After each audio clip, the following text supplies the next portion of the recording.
Bonjour les amis, c'est Asil, bienvenue sur ma chaîne. Aujourd'hui mon invité c'est Alex, athlète IFBB France. Il va nous parler de tout plein de choses, de musculation, de culturisme, de sa vie privée, de prise de produits, de vraiment tous les sujets vont être abordés dans cet entretien. Donc n'hésitez pas les gars, abonnez-vous, activez la cloche, partagez ça à des amis, ça nous donne beaucoup de force pour l'algorithme. Donc voilà, c'est parti pour cette interview avec Alex.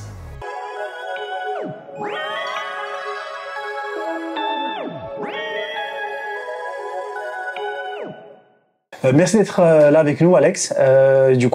Pour ceux qui te connaissent pas ou qui n'ont pas du coup pu te voir sur les réseaux ou en compétition, est-ce que tu peux te présenter? Oui, bien sûr. Donc, je m'appelle Alex Petit-Demange. Je suis coach sportif. Je suis champion de France de culturisme en IFBB, 7e au niveau européen. Ok. Et j'ai 29 ans, je crois. J'ai 29 ans. T'étais pas sûr? Je serais pas sûr. Là, j'approche les 30, ça me fait chier. Ouais, les 30 ans. J'ai 29 ans. C'est ça. Je suis passionné de culturisme et voilà. Ok. Bah justement, quand tu parles de compétition, est-ce que tu peux dire, en fait, par rapport à la compétition, est-ce qu'il y a une catégorie où vraiment c'est la tienne, où tu as peut-être fait plusieurs catégories? Alors, j'ai fait pour l'instant qu'une catégorie qui s'appelle le classique physique, en plus d'un mètre 80, parce qu'il faut savoir que je fais 1m92, donc je suis grand, pour du culturisme. C'était donc il y a 1 an, et là j'ai décidé de passer en open, donc c'est chez les poids lourds, où là c'est le vrai culturisme, entre guillemets, où il faut être le plus énorme et sec possible. Ok, donc, là il n'y a pas de limite. Il n'y a pas de limite, et je me prépare pour les compétitions l'année qui vient, du coup. Ok, nickel. Pour commencer un petit peu, du coup, de base, on va parler un peu de ton enfance et comment t'as géré cette partie-là. Est-ce que tu peux nous parler un petit peu des premiers souvenirs que tu as eu avec le sport? Pas forcément avec la muscu ou le culturisme, mais vraiment avec le sport en général. Quand est-ce que tu as été un petit peu en contact avec le sport en général et comment du coup ça a évolué niveau enfance? Quand je dis enfance, on va dire maternelle, primaire, collège. Ok, d'accord. Bah, sport, mes parents m'ont tout de suite poussé dedans, à faire du judo tout jeune, comme beaucoup, des choses comme ça. Ok. Et puis donc je me suis lancé, oui, dans le judo, la natation, ce genre de sport. J'ai toujours aimé faire du sport, mais sans plus. Je fais comme beaucoup de monde, en fait, je changeais de sport tout le temps. J'essaie de trouver celui qui m'allait, qui m'amusait le plus. Je me lassais très vite. Donc j'ai fait plein de sports, mais jamais à haut niveau, ou jamais vraiment dans le détail. Et jusqu'à ce que après justement le collège, où là je commence à pousser, donc je commence à avoir des attributs sportifs un peu plus utiles, entre guillemets. Est-ce que tu nous as dit que tu fais 1m92, est-ce que déjà au collège, tu étais déjà, on va dire, plus grand que les autres, ou tu t'es tout de suite dit peut-être que les sports de force ou de musculation ou de culture physique, c'était plus ton truc, ou c'est venu plus tard? C'est venu plus tard. J'étais parmi les plus grands au collège, par contre, du coup, je me suis dirigé vers les sports comme le volley, le basket, des choses comme ça, du coup, pour les grands, justement. Ok. J'ai découvert les sports de force bien plus tard, du coup, à partir de 15 ans, je me suis passionné pour les sports de combat.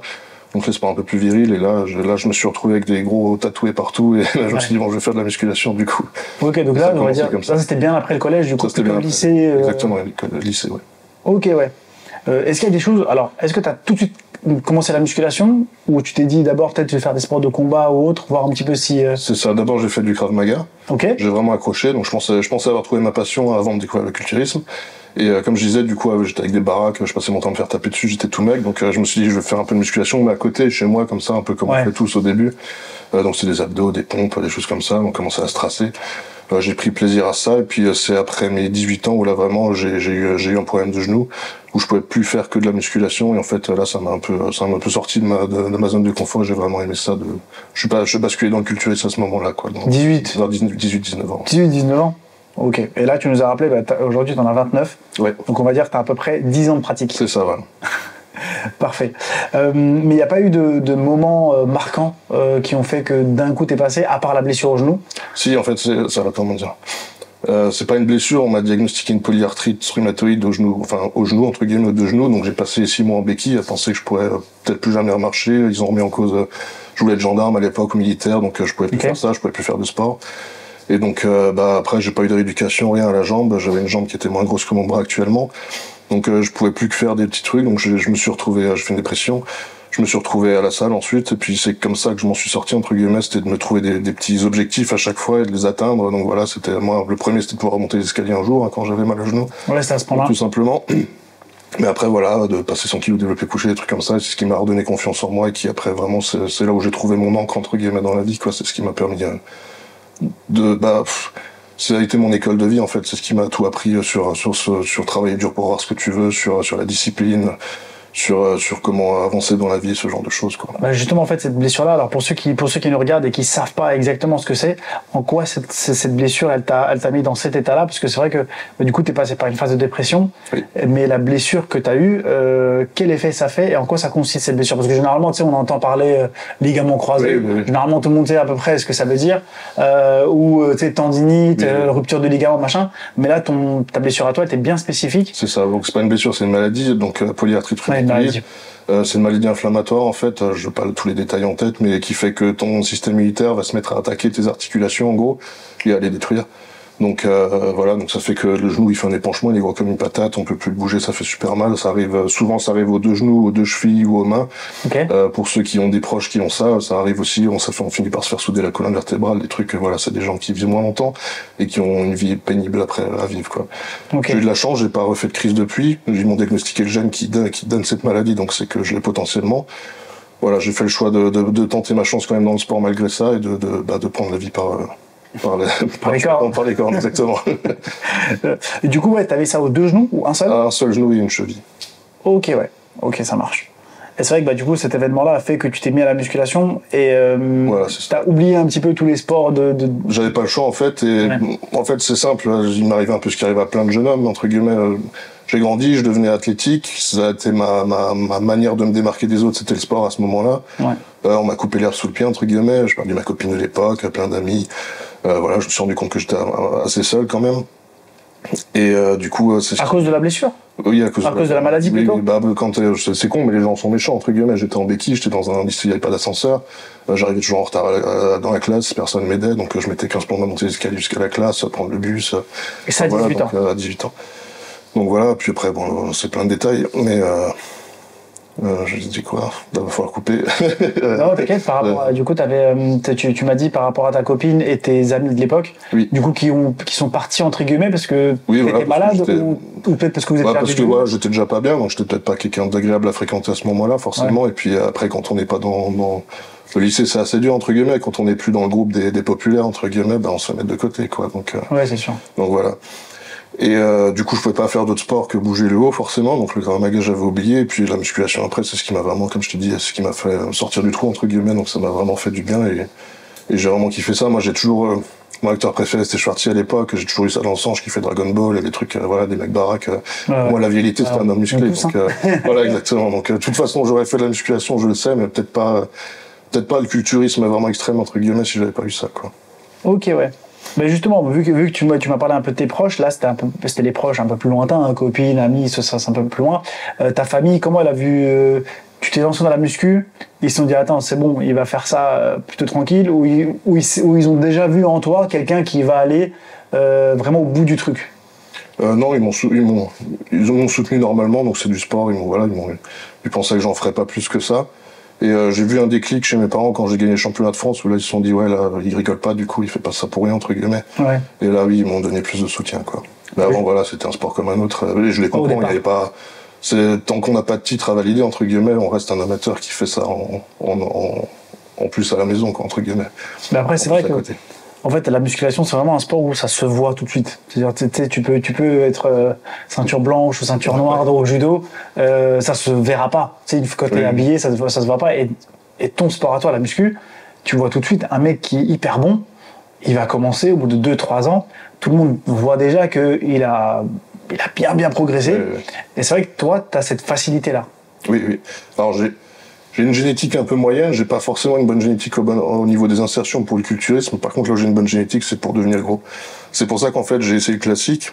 J'étais à la limite la limite maximum de poids, sec. Et là, je me suis rendu compte que j'avais pas les formes pour concourir avec les très bons. Donc j'ai décidé d'aller, je pense que dans la vie, faut pousser là où on est fort. Et mon point fort, c'est d'être énorme, donc j'ai décidé de pousser dans ce coin-là. Donc un peu pour ceux qui connaissent les Marcus Rule, des gens comme ça, c'est de devenir un monstre de foire plutôt. Ce sera plus ma marque de fabrique que d'être des Chris Bumstead ou des gars comme ça qui ont des génétiques incroyables et des formes où le gars il fait entre guillemets que 120 kilos et il en paraît à 150, quoi. Bah justement, alors pour ceux qui nous regardent et qui savent pas trop, ça veut dire quoi avoir des bonnes insertions musculaires? Ça veut dire ça veut dire par exemple avoir des articulations qui vont être fines, donc les muscles vont paraître plus gros. Ça va avoir des muscles qui sont pas forcément trop courts ou trop longs. Par exemple, un pic de biceps, voilà, on prend Schwartzy, il avait des biceps incroyables parce qu'il avait un pic d'une génétique et une insertion de biceps qui faisait qu'il avait un pic de biceps très gros. Ok. Voilà, c'est tout ça. Donc, on peut avoir si par exemple les biceps sont trop longs, ils vont jamais avoir, la personne qui a les biceps très longs n'aura jamais un grand pic de biceps, donc ils seront moins impressionnants. Ils pourront avoir des gros bras, mais ils seront pas impressionnants comme Schwartzy, par exemple. Ou des vastes externes de cuisse qui, voilà, ils peuvent être s'insérer très bas, donc ça fait direct une très grosse cuisse, ou s'insérer très haut et la cuisse paraît plus petite. Ok. Voilà, donc c'est vraiment, ça, on peut rien y faire. La musculation, c'est vraiment un sport où la génétique est primordiale, entre guillemets. On peut se battre, mais on peut pas gagner contre quelqu'un qui a le full package de la génétique en plus de la volonté et tout, quoi. Ouais, justement, moi, c'est ce que j'avais entendu parler un petit peu sur les réseaux. C'est que, déjà, de base, quand t'as des clavicules qui sont un peu trop fines ou que t'es un peu déjà de base recroquevillé un petit peu sur toi-même, ça passera pas à haut niveau. Tu peux être bien foutu, entre guillemets, voire musclé, voire balèze, mais ça ira pas plus loin, c'est-à-dire qu'en termes de compétition ou quoi, ça marchera pas. Exactement. Après, il y a plusieurs catégories, donc maintenant, un gars qui a des clavicules larges pourra faire du men's physique, par exemple. Un gars qui a des clavicules courtes, il pourrait se débrouiller en open quand même, mais il faut choisir bien sa catégorie, et pareil, ça va dépendre. Si on a une génétique à faire de l'open comme moi, c'est pas du tout les mêmes sacrifices que quelqu'un qui va faire du men's physique. Donc c'est aussi quelque chose, faut aussi le package, ça coûte très cher, faut avoir la volonté pour le faire, faut avoir le temps, faut sacrifier plein de choses. Que quelqu'un qui fait, c'est pas une critique envers le men's physique, c'est difficile aussi, mais quelqu'un qui fait du men's physique aura des contraintes moins importantes qu'un bodybuilder d'open, entre guillemets. Quoi comme contrainte, du coup? Un men's physique, alors pour ceux qui savent pas, c'est une catégorie qui ressemble un petit peu, on va dire, déjà il concourt en short. C'est ça. Contrairement aux culturistes qui concourent plutôt en slip de bain. Ouais, voilà. Pour vraiment qu'on voit tout. Hein. Après, voilà, faut dire ce qui est. Il faut qu'on voit tout. Les fessiers et les cuisses inclus. Donc tu vas vraiment mettre un short parce que sinon la cuisse on la voit pas. Et c'est vrai que c'est des physiques qui, on va dire, plaisent plus, on va dire, à la grande communauté, à la population. C'est ça. Parce que ça ressemble à un athlète. C'est ça. Alors que toi, c'est monstrueux. C'est ça. Ouais. Mais c'est vrai que du coup, on en parlera après, mais ça peut dire ouais, putain, lui, c'est trop quoi. En fait, c'est lui et non, eux, ils ont le physique que t'aimerais avoir. Mais quand tu vas voir une compétition, ils viennent pour voir les monstres. C'est un peu comme si t'allais au cirque, ouais, ok, il y a ils font les tours, mais tu veux voir la machine de guerre, tu vois. Ouais, c'est ça. Mais t'as pas envie d'être ce gars, du coup. Mais quand je parlais de sacrifice, du coup, c'est un bon exemple, c'est la diète. Quelqu'un qui aime le physique ou qui maintenant, bientôt, ont des limites de poids aussi, il aura pas besoin de s'enfiler 3 kilos de riz par jour, 2 kilos de poulet, de manger 5 kilos de nourriture par jour, tu vois. Voilà, ça c'est un des plus durs, c'est la diète. Quand tu dois pousser la nourriture pour 40, c'est vraiment quelque chose de pénible et de difficile à tenir pendant des années, tu vois. Et t'es à ce niveau-là, toi? C'est-à-dire que quand tu manges, alors, limite, on va dire que t'as peut-être pas forcément faim. Ah, tu manges sans faim et tu pousses la bouffe. C'est vraiment, t'as un tuyau et on met la nourriture en haut et tu parce qu'il faut que ça prenne. Tu te gaves, exactement. T'as pas le choix, en fait. Ok, et c'est vrai que du coup, on entend parler des fois sur les réseaux, comme quoi ton corps, il peut pas digérer plus qu'un certain grammage de protéines, de glucides, machin. Cette question pour toi, elle se pose pas, quoi. Alors elle est vraie, elle est fausse, comme plein de sujets en musculation. Ça va dépendre ensuite de ton gabarit, tout simplement. Forcément, plus t'es gros, plus tu auras un besoin en glucides important. Le principal levier du culturiste aujourd'hui, c'est les glucides, tout simplement, les sucres lents. Il n'y a pas besoin, quand on fait 1m80 et 70 kg, d'envoyer 2 kg de glucides par jour. Par contre, quand tu fais 1m92 et 145 kg comme moi, là oui, faut que t'envoies des tonnes de glucides, quoi. T'as pas le choix. 1m92, les gars, pour 145 kilos. 145 kilos, ça veut dire que moi, mon poids, même si je fais x2, t'as quand même toujours plus 5 kilos de plus que moi, tu vois. Donc, c'est quand même, je trouve que c'est quand même une dinguerie de faire 145 kilos. Et physiquement, ça te pose jamais de problème dans le sens où t'as pas de... Si, ça fait partie des sacrifices dont je parle. Moi, par exemple, j'ai besoin d'une machine pour respirer la nuit, sinon je m'étouffe. Je l'ai eu il y a 6 mois. Okay, ouais. Voilà, je faisais de l'apnée du sommeil sévère, au point où on m'a dit, c'est AVC si tu continues, tu vois. Donc ton corps n'est pas fait pour vivre comme ça. Donc la musculation et l'open, c'est vraiment contre nature, entre guillemets, quoi. Tu vois, une masse musculaire que ton corps ne peut pas supporter normalement. D'où le fait de mettre du carburant tout le temps, parce que sinon tu fonds. Du coup, tu peux pas dormir, tu peux pas respirer correctement, surtout la nuit. Si je dors sur le dos, je m'étouffais carrément. Ok. Donc vraiment, c'est dangereux. Alors ça, c'est à cause de la masse musculaire ou c'est à cause du fait que tes organes internes ne te supportent plus? Non, ça sera vraiment une tienne encore. Non, c'est la masse musculaire. Alors, plusieurs aspects. Déjà, quand t'as des gros pecs, ils peuvent venir t'écraser un peu la gorge, mais surtout, comme moi, des gros trapèzes, en fait. Ça te pousse la tête en avant quand tu dors. Il faut savoir qu'un muscle, en fait, il grossit pas juste vers l'extérieur, il grossit au global. Donc, en fait, quand t'as la trachée, les muscles, du coup, grossissent autour, mais ils appuient dessus, du coup. Donc, quand tu dors la nuit, et que tu te détends, en fait, la trachée s'écrase et tu finis par t'étouffer. Ah, ok, mais ça peut, c'est vachement dangereux, mais quand même, tu nous rassures pas. Non, c'est pas recommandé à tout le monde. Pour ceux qui veulent, justement, moi, je voulais parler du fait que, t'as commencé à 18 ans. T'as commencé un petit peu par contrainte, on va dire, parce que t'as cette maladie qui est venue, et puis derrière, du coup, t'as découvert la muscu qui t'a bien aidé. Comment t'as commencé? C'est-à-dire que, tu sais, on a tous commencé par des pompes, des abdos. Alors ça, je faisais avant. On a fait 2-3 tractions, et avant de découvrir, parce que c'est vrai qu'en entraînement, généralement, c'est ceux qui en font, en muscu, là, il y a plein d'infos sur les réseaux, sur Internet et tout, mais il y a peut-être 10 ans, là t'en as 29, peut-être qu'à 19 ans il n'y avait pas autant. Comment t'as fait pour t'en sortir? Parce qu'on fait tous un peu de la merde les 3 premières années. J'ai fait de la merde aussi. Okay. Alors, moi j'ai eu la chance de commencer aussi, je trouve, au moment où les informations commençaient à arriver sur Internet sur la musculation. Et donc il n'y avait pas encore tout ce concours qu'il y a actuellement de sciences et de brosciences qui circulent tout le temps sur, sur les 15 000 méthodes magiques et tout. Moi par exemple, un des plus gros influenceurs que j'ai vraiment kiffé, il s'appelait Rich Piana, peut-être tu connais. Voilà. Il est décédé les gars. Voilà, je sais, ça, c'est pas un mal. Il est décédé. Ça me rassure pas, t'aurais pu dire un autre nom. Old school. Il a dit Schwarzenegger, il a aussi dit Schwarzenegger, il est bien vivant, il est acteur. Les gars, tous les mecs qui sont vivants. Donc, il se porte très bien. Mais voilà, c'était un gars, il faisait vraiment du contenu tout le temps et il disait voilà, t'avais sa méthode. Alors oui, ça sert à rien de faire des bras 8 heures par jour comme il disait à un moment dans ses vidéos, mais au moins il prenait un peu plus le défonce-toi à la salle qu'aujourd'hui et qui au final fonctionne quand t'es jeune, entre guillemets. C'est pas optimal, mais au moins quand tu sais pas, et du coup tu progresses quand même, quoi, que d'essayer. L'erreur que font beaucoup de gens aussi, je trouve, aujourd'hui, c'est qu'ils veulent aller trop vite tout de suite. Ça, on l'a tous fait. Mais aller trop vite dans la technique. C'est-à-dire qu'à un moment, tu dois quand même tricher quelques reps, tu dois quand même habituer ton corps à certains mouvements sans aller direct dans des mouvements ultra techniques. Rester sur du polyarticulaire, des choses qui sont vraiment globales, entre guillemets, pour renforcer tout, les muscles, les stabilisateurs, ton système nerveux. Et après, aller sur de l'isolation, des choses qui sont un peu plus dédiées au culturisme, entre guillemets, quoi. Ça sert à rien pour un débutant d'aller sur une machine d'isolation pour les pecs comme premier exercice, quoi. Faut faire du développé couché, de l'incliné ou halter. Voilà, c'est ce qui fonctionne le mieux. Justement, alors si tu devais recommencer, admettons là, Alex il a pas 29, il a 19, tu lances ton programme, on va dire, sur ta première, deuxième, troisième année, parce qu'on sait qu'en musculation, peut-être au bout de, allez, on va dire gentiment, 4 ans, 5 ans, tu commences à bien stagner déjà. Déjà une belle année si tu te débrouilles bien. Ouais, voilà, donc comment faire pour... Parce que c'est vrai que tu vas à la salle aussi, t'es coach, c'est vrai que ça on l'a pas dit, mais t'es coach de métier, c'est ce que tu fais actuellement. D'ailleurs les gars, je vais mettre ton Insta, si tu veux bien. Bien sûr. Ton Instagram, c'est là où tu te débrouilles le mieux. Oui. C'est là où on peut te contacter, on peut voir un peu ton travail. Exactement. Mais parfait. Du coup, on va mettre ton Instagram, et pour que justement, si on prend un jeune, à quel âge on devrait commencer la muscu? Parce que ça aussi, il y a un peu de broscience, comme tu as dit. Il y en a beaucoup qui disent, attends, non, 10 ans, 12 ans, 14 ans, on peut pas parce que le cœur grossit trop vite ou ça passe pas. Qu'est-ce que tu conseillerais? Un mec qui te voit et dit, attends, lui, il est balèze. Peut-être que je serais pas balèze comme lui, mais au moins, j'aimerais bien ressembler à un monstre. Donc, qu'est-ce que je fais? Il a 15 ans ou 14 ans. Il peut se lancer dans la musculation, ça, il n'y a pas de souci. Ça va être l'intensité qui est importante. En fait, tant que t'as pas atteint ton pic de croissance, quand t'es jeune, faut y aller mollo. Faut surtout pas faire de mouvements qui vont mettre de contraintes sur les articulations fortes, comme du overhead press, des choses comme ça, ou sur la colonne, parce que ça, oui, ça peut à terme ralentir un peu ta croissance. Voilà, donc si t'as pour objectif d'être grand, la musculation hardcore, faut attendre d'avoir eu ton pic de croissance. Donc quand t'as grandi et que tu fais ton 1m80, et que voilà, tu prends peut-être encore 1 centimètre tous les 2 ans, là oui, tu peux aller faire la musculation costaud déjà. Okay. Voilà, c'est ça le plus important. Après, c'est une question d'intensité.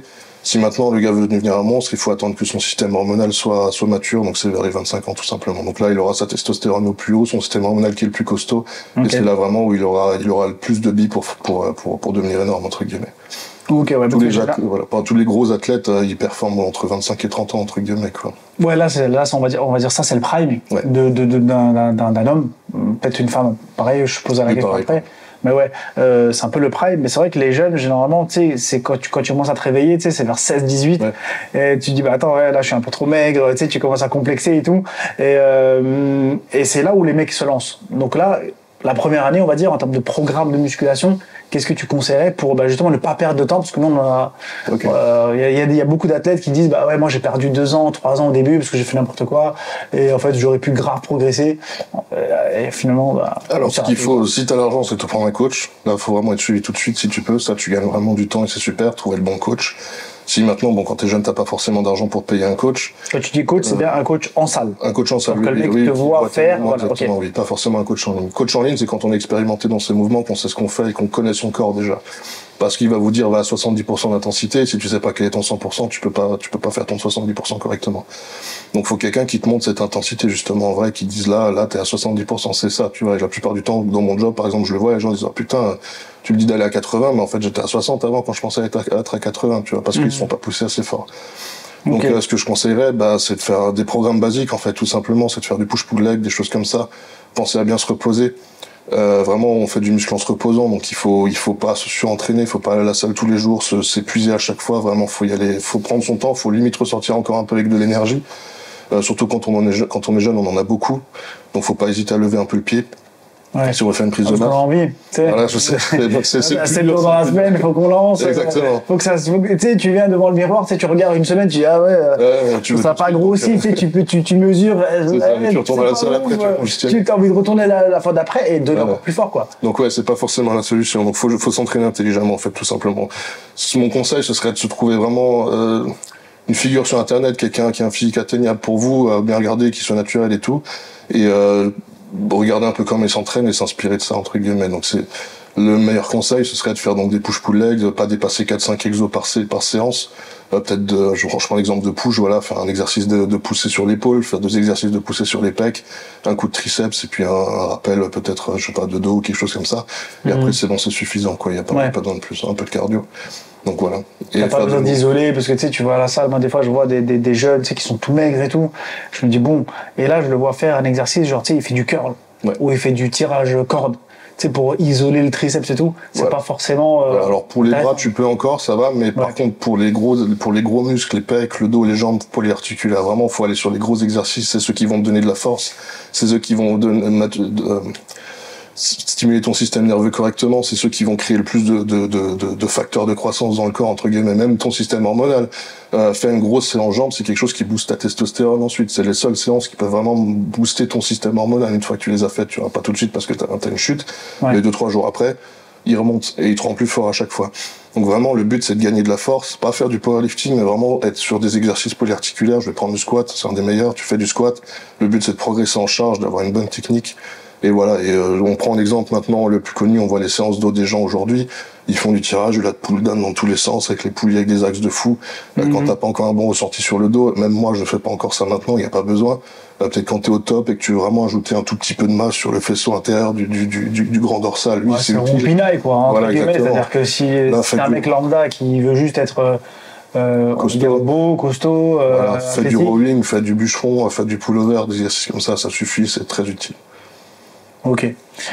Si on parle un petit peu du coup de ta carrière, on va dire en musculation, parce que là t'as commencé, t'as mis combien de temps déjà entre le moment où t'as commencé à 18-19 ans et le moment où tu t'es dit bah attends, maintenant je vais me lancer dans la compétition? Alors là, faut que je calcule en date. J'ai fait ma première compétition en 2017, j'ai fait le top de Colmar, en junior et en premier pas, pour voir vraiment là, c'était pour voir si voilà, okay. Exactement, donc ça faisait,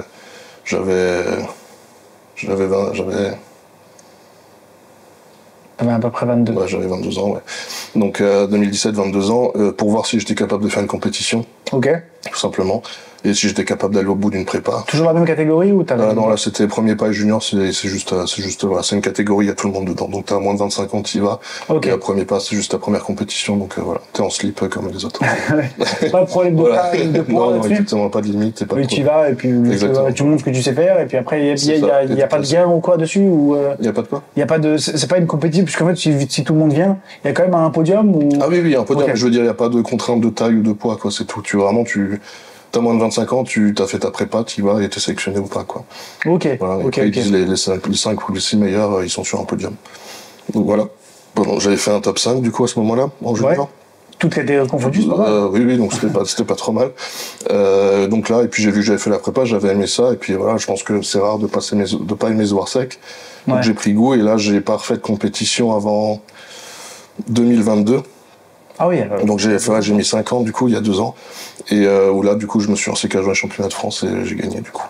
Mais parce que je voulais attendre, j'ai fait l'erreur aussi d'attendre d'être prêt, Là, pareil, c'est un truc que je recommande pas. J'ai pas une mauvaise génétique, donc ça a marché. Mais ce qui te fait le mieux progresser en musculation quand t'es compétiteur, c'est de faire des compétitions. Ouais, donc vraiment, faut en faire. Faut rester dans le peloton. En fait, c'est comme le cyclisme. Faut rester dans le peloton pour que tu continues à être motivé, soit par les autres, à être dans le jus entre guillemets, quoi. Parce que quand tu t'isoles trop longtemps, en fait, tu perds un peu pied avec la compétition. Tu tapes plus le feu comme quand tu viens de te faire défoncer par un gars et que t'as fait 3e alors que tu voulais faire premier. Tu sors de la compétition, t'as envie de t'entraîner 10 fois plus dur, quoi. Ok, ouais, bah oui, bah justement, en fait, ça demande. C'est les premiers retours, en fait, que je suis sûr que tu as aussi quand tu parles de sport à quelqu'un. Il y a des sacrifices à faire. Oui.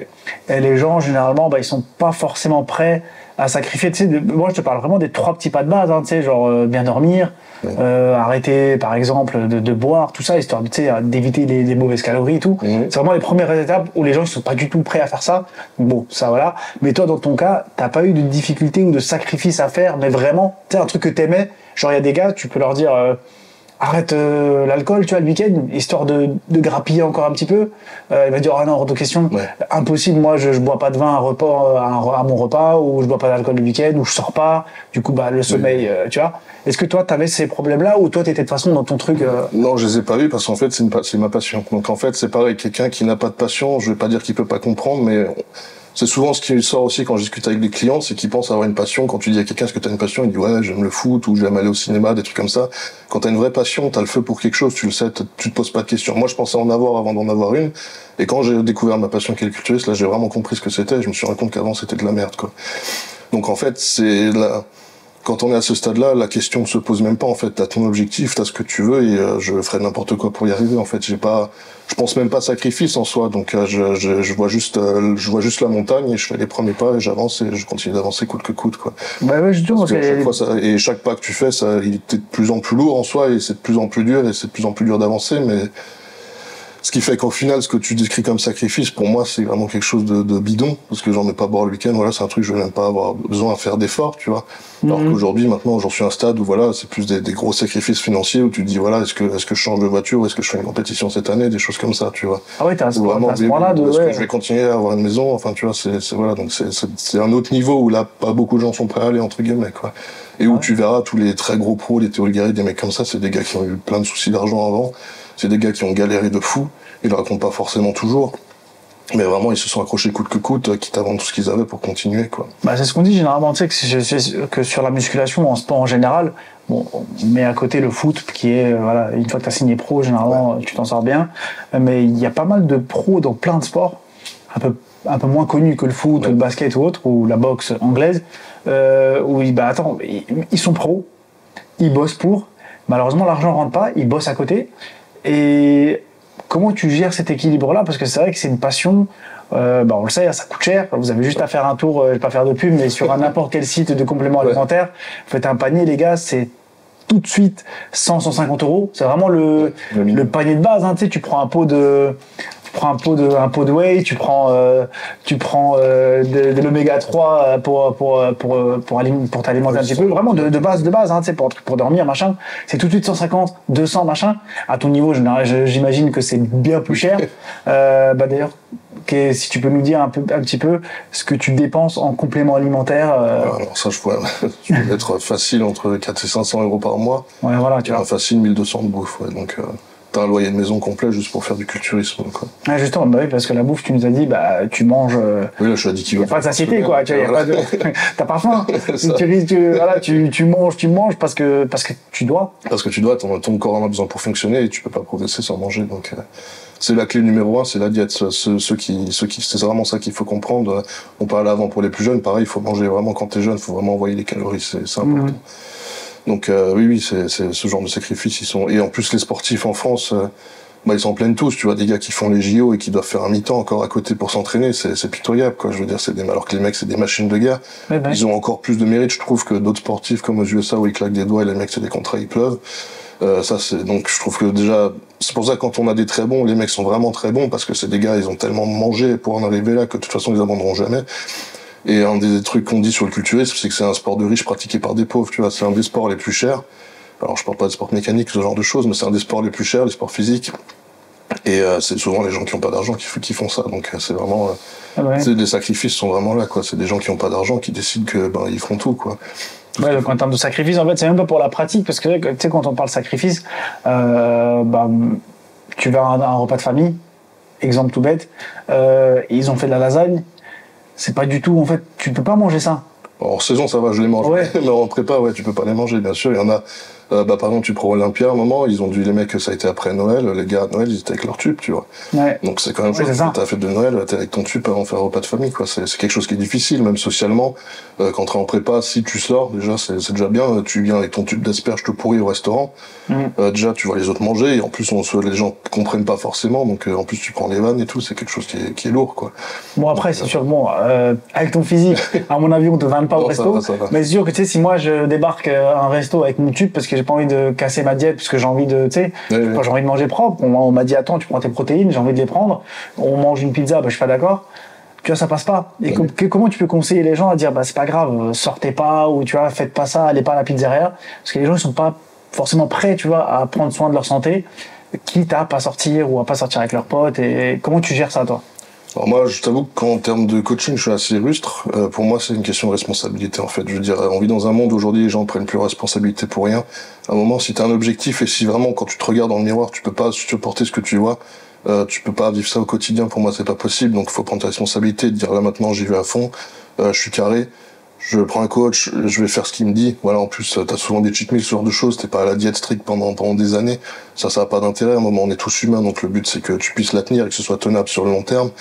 Mais voilà, c'est des sacrifices qu'il faudra faire, et à un moment, pour moi, si les gens autour de toi ne te soutiennent pas là-dedans, c'est pas des gens qui doivent être dans ton entourage, du coup. Je veux dire, on peut prendre la vidéo qui a tourné, là, d'Artus, je sais pas si tu te rappelles, où il a dit, Ah oui. où il a dit, voilà, j'arrête de boire, machin et tout, et la meuf, là, je sais plus comment ça Elle l'a lâché, ouais. Voilà, elle se fout de sa gueule. Ouais. Léa Salamé, je crois, Voilà, pour ceux qui exactement. c'était Léa Salamé, ouais, j'ai vu l'interview. En fait, le truc, c'est que le gars dit simplement, bah, j'ai arrêté de boire, en fait. Ouais. J'ai arrêté de boire parce que ça me faisait plus du bien. Et T'es que... chiant, du coup. Voilà, exactement. Et elle lui a dit, t'es chiant, du coup. Voilà, Mais c'est vrai que, faut les nettoyer, tu vois, je veux dire. C'est des gens qui sont toxiques pour toi, je veux dire. Tu peux pas critiquer quelqu'un qui essaie de prendre soin de lui, je veux dire. Pour moi, la première signe d'estime de soi, c'est de prendre soin de soi-même, en fait. Est-ce que t'as déjà ressenti que la musculation ou le sport en général, ça a eu un impact négatif pour toi, ou c'était que du positif? Négatif, socialement, oui. J'ai eu du mal à trouver du travail. Quand t'es dedans, t'as du mal à être pris au sérieux. Voilà, À cause du physique? À cause du physique, en fait, les gens ne voient que ça, en fait, et ils voient pas tes compétences professionnelles. Moi, j'étais dans un cas où on me parlait que de sport tout le temps. T'as beau venir avec ton dossier ou ton machin, on dit, ah oui, bah, du coup, des muscles, machin et tout, quoi. J'en parlais sur le sport. À quel genre de boulot? J'étais acheteur pour une société qui s'appelle Vinci, et après, j'ai fait de la prospection foncière. Ok. Donc, voilà. Et dans les deux cas... Dans les deux cas, je prends l'exemple de la prospection. Quand tu vas pour sonner une porte pour prospecter quelqu'un, il te regarde comme ça, il écoute pas ce que tu dis, il te veine de bras, et puis toi, t'essaies d'acheter son terrain. Je suis pas que balèze, voilà, les gars. j'ai des compétences aussi. Mais voilà, et du coup, la conversation, j'avais beau faire, elle revenait sur le sport à chaque fois, quoi. Alors que moi, la prospection, c'était pour acheter des terrains aux gens pour les revendre. Ouais. Voilà, déjà, je vais parler de ton terrain, et non, il va dire, ah oui, mais du coup, le sport, le truc Biman, machin, je dis, non. On t'a ramené à chaque fois physique, voilà, alors que toi, Et ça fait bloquer les gens, quoi.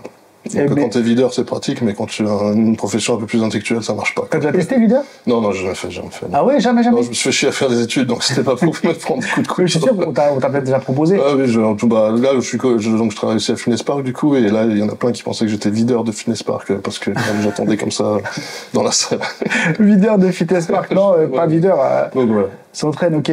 Mais c'est vrai que sur ta qualité de vie, ça t'a jamais posé de problème? Ou si quand même, puisque non, financièrement, c'est... Ouais, financièrement, oui, forcément, je vis pas pareil que... Je vis pas à hauteur de mes revenus, forcément. Après... Parce que t'as un trou, on va dire, financier par rapport à ça. Donc là, c'est ça, je mets tout ce que je peux dedans. Et après, aussi... alors ça, je préfère, mais les gens ont un rapport différent avec toi. Ils sont plus respectueux. Ils sont moins dans l'agression tout de suite. Enfin, t'as moins de soucis de manque de respect au quotidien, quoi. Ça, c'est... parce qu'on pense que de toute façon, ça ne sert à rien de... Voilà, de manquer de respect, parce que... Je ne suis pas combattant, ça reste impressionnant, quoi, tu te dis. C'est que tu vas laisser des plumes potentiellement. Ouais, c'est pas trop la peine de... C'est ça, ouais. Oui, forcément. Alors qu'au final, en fait, si maintenant, c'est vrai que je sais pas si t'as déjà vu sur les réseaux, t'as toujours des combats, un peu, où un mec hyper musclé se bat contre un mec un peu plus fin, tu sais, qui fait du MMA, du MMA ou quoi. et même en lutte, en fait, t'as pas du tout ce cardio-là. Non, bah, c'est même pas une question de cardio, je sais pas, bah, tu connais Greg MMA, je pense. Ouais, Il fait ouais. une vidéo avec un des plus gros culturistes du monde, qui s'appelle Morgan Ast. Et en fait, c'est des gars, ils sont tellement énormes que tu congestionnes, en fait, et ton corps s'étouffe, en fait, en faisant. Donc, c'est même pas forcément le cardiovasculaire en soi, même si il y en a. C'est qu'à un moment, on s'entraîne pour congestionner le muscle le plus efficacement possible. Donc, ce qui est utile en musculation, mais ce qui en sport de combat n'a aucun intérêt de pomper de l'énergie comme ça et de plus pouvoir bouger correctement et tout. Donc, en fait, juste de lever les bras pendant un temps, t'as les épaules qui gonflent et tout. Donc, c'est vraiment, c'est pas du tout utile pour le sport de combat. Au contraire, je parle du culturisme pur, hein, t'as des combattants qui sont très costauds et là c'est cohérent, mais en culturisme pur, ça vraiment, c'est même anti-sport de combat, entre guillemets, quoi, ça n'a aucun intérêt. Ouais. T'as testé, tu sais, les machines à la foire, tu sais, jamais? On aurait pu demander un score. En fait, c'est sûr que c'est ce que moi j'expliquais aux gens, parce que les sports de combat, ça a rien à voir. Ça a rien à voir, c'est un autre sport, c'est une spécialité, il y a plein de mecs qui en parlent, et c'est le souci qu'on a tous les gros, cette question revient tout le temps. Moi, je suis pas combattant, je suis culturiste, mon truc, alors, même si c'est des sports virils en soi, même si moi, maintenant, je devais classer les sports dans la difficulté, je pense que je mettrais le MMA au-dessus du culturisme, tu vois. Mais je veux dire, c'est pas pour autant que ça fait de ça un sport faut pas ramener ça au combat, en fait, entre guillemets, au défi physique, quoi. Je veux dire, le but, c'est d'avoir une symétrie, c'est d'avoir des muscles qui sont gros, c'est pas de frapper fort ou quoi, y a pas d'intérêt, quoi. On peut pas s'entraîner à ça. Non, toi, ton but, c'est pas, est-ce que tu fais de la force pure? Est-ce que ton but, par exemple, c'est de soulever, parce que je t'ai déjà vu à la salle, où, t'avais, je crois, une barre de squat, t'avais 3 disques de 20 ou 4 disques de côté. Tu sais, ta barre, elle s'est décrochée, tu vois. Et tu l'as attrapée limite à une main, et t'as fait bam! Je me dis, c'est quoi cette force qu'il a, le gars? Parce que moi, ce truc-là, j'arrive même pas à le soulever. Mais t'as quand même une force de ouf. C'est qu'on dirait pas, parce que tu sais, les gens ils disent gonflette. Oui. Gonflette si tu veux, mais le mec il est quand même super fort. Hein. Bah, à un moment, la masse musculaire va avec la force. C'est pas stimuler son système nerveux comme dans le powerlifting et la force musculaire, c'est différent. Mais à un moment, quelqu'un qui est musclé sera forcément plus fort que quelqu'un qui n'est pas musclé. Je parle dans des cas normaux. Maintenant, après, moi, ce que j'aime, c'est un concept USA, ça s'appelle le power bodybuilding. C'est un peu ce que fait Larry Wheels, des mecs comme ça. Ouais, Larry Wheels. Voilà, exactement. C'est de s'entraîner. C'est un premier exercice, un polyarticulaire lourd pour avoir de la force. Et après, c'est du culturisme pur, donc la congestion et l'hypertrophie, quoi. Parce que moi, dans mon esprit, tu peux pas être musclé et pas fort, ça va pas ensemble, quoi. Et pas avoir la force qui va avec ton gabarit, ça me gênerait d'être le plus gros de la salle et de pas être le plus fort, tu vois. Mais oui. C'est ta responsabilité en soi de pas passer pour un guignol, quoi. Justement, en parlant de ça, je sais pas s'il y a une vidéo, les gars, je suis sûr que les gens, ils voient de quelle vidéo je parle. C'est un russe, je crois, ou un truc comme ça. Il s'appelle Anatoly. Il a fait des millions, je pense peut-être même des milliards de vues. C'est un gars qui a peut-être un peu mon gabarit, tu vois, peut-être même plus petit que moi en taille. Moi, je fais 1m80, donc c'est pas énorme. Il est plus petit que moi. Et tu sais, il va à la salle. Et il voit des mecs balèzes faire du soulevé de terre et tout, et il va avec son physique tout pourri, il est tout petit, il se déguise en agent technique. En agent technique, voilà, c'est ça. Ouais. Et il vient et il arrive à soulever des charges de ouf. Ouais. Soit il les prend à une main, tu sais, genre soulevé de terre, s'il voit quelqu'un faire un truc du genre 100-150 kilos, il vient, il te fait un soulevé de terre à une main, ou bien il voit des trucs, et tu sais, une barre de squat, et il vient, il te l'arrache, tu vois. Et en fait, ça impressionne tous les mecs balèzes. Est-ce que tu comprends ça? Comment il arrive à faire ça? Bien sûr, après ça, c'est là quand t'es spécialiste de la force, t'as pas besoin d'être énormément musclé, quoi. Après, tu prends le gabarit compte. Par exemple, moi, je suis assez fan de strongman. Voilà, les meilleurs, c'est des colosses. Ils font 2m06. Genre Brian Shaw, il fait genre 2m06, 220 kilos. C'est des mecs, ils font 3 humains, quoi. Ouais. Ces mecs-là sont très très forts. Après, oui, tu peux avoir de la force en étant léger, y a aucun souci à ça, mais t'es quand même à un moment limité par ton poids de corps et ce que tu peux en développer, quoi. Moi, ça ne s'empêche pas d'être très fort. Ouais. Mais voilà, moi, j'ai un petit souci, là, je vais pas me faire des amis, mais avec la force relative, entre guillemets. Moi, quand on dit oui, je fais 2 fois mon poids de corps, ou 3 fois ton poids de corps, mais tu fais 50 kilos. Ouais. Ça fait 150 kilos, oui, t'as fait 3 fois ton poids de corps, mais c'est une barre de merde, tu vois. Donc, à un moment, quand oui, ça m'impressionne plus, moi, de voir un gars qui fait 200 kilos, qui soulève 500 kilos au squat, au deadlift, par exemple, comme Eddie Hall, qui faisait 200 kilos, qui a fait le premier deadlift avec une demi-tonne. Ça m'impressionne plus que voilà un gars de 50 kilos qui fait 150 au deadlift, quoi. Ouais, oui, parce que là ce mec-là, par exemple, c'est un rapport un peu, on va dire, poids-puissance. C'est ça, exactement. Le mec, c'est quand même ouf ce qu'il fait. C'est ouf, exactement. Mais c'est bien qu'il fasse des KT pour que tout le monde puisse concourir, sinon après, il y aurait que les gars génétiquement monstrueux qui pourraient faire de la compétition, il y aurait pas d'intérêt, quoi. C'est un peu, on revient à ce qu'on a dit, ce qui te stimule, c'est de voir ces mecs, mais après, quand toi tu veux faire de la compétition, il faut qu'il y ait des catégories en dessous, sinon tu n'y as pas accès, quoi.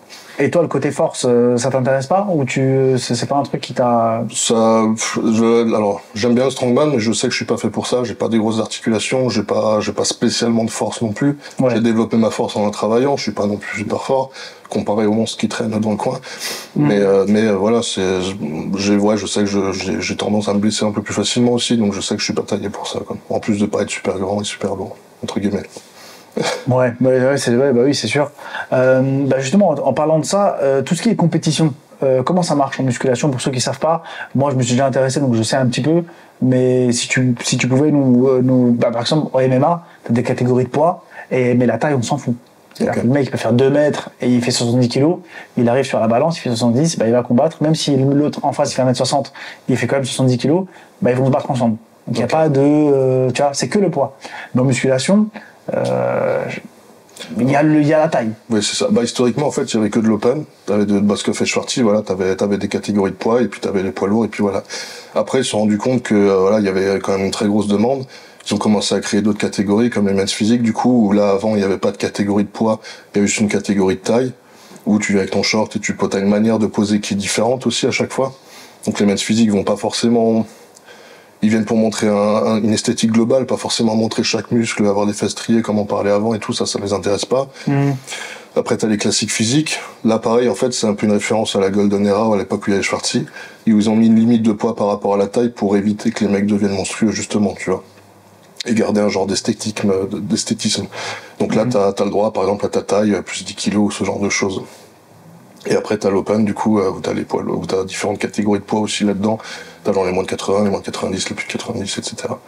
Une compétition, alors, pour revenir un peu au sport de combat, parce que c'est ce que je connais un petit peu mieux, tu sais, t'as des mecs qui font, en pro en tout cas, si tu regardes l'UFC ou autre, tu regardes des mecs qui font 80, 85 kilos en temps normal, et en compétition, ils se battent en moins de 70, parce qu'ils font toute une grosse sèche. Et toi, une compétition, ça se passe comment? Pour que toi, t'arrives à ton pic, à ton prime, le jour de compète. Comment tu gères ça? Alors, t'as un hors-saison, où ton but, c'est de prendre un maximum de masse musculaire sans prendre trop de gras. Et après, tu passes dans ce qu'on appelle en prépa, donc en saison, entre guillemets. Combien de temps ça dure, cette phase-là? On va dire au minimum 3-4 mois. 3-4 mois. 6 mois s'il faut. Ça dépend de ton niveau, entre guillemets, et de ta masse grasse. Et où là, tu vas essayer d'enlever toute ta masse grasse en gardant un maximum de masse musculaire, essayer de corriger quelques détails au passage.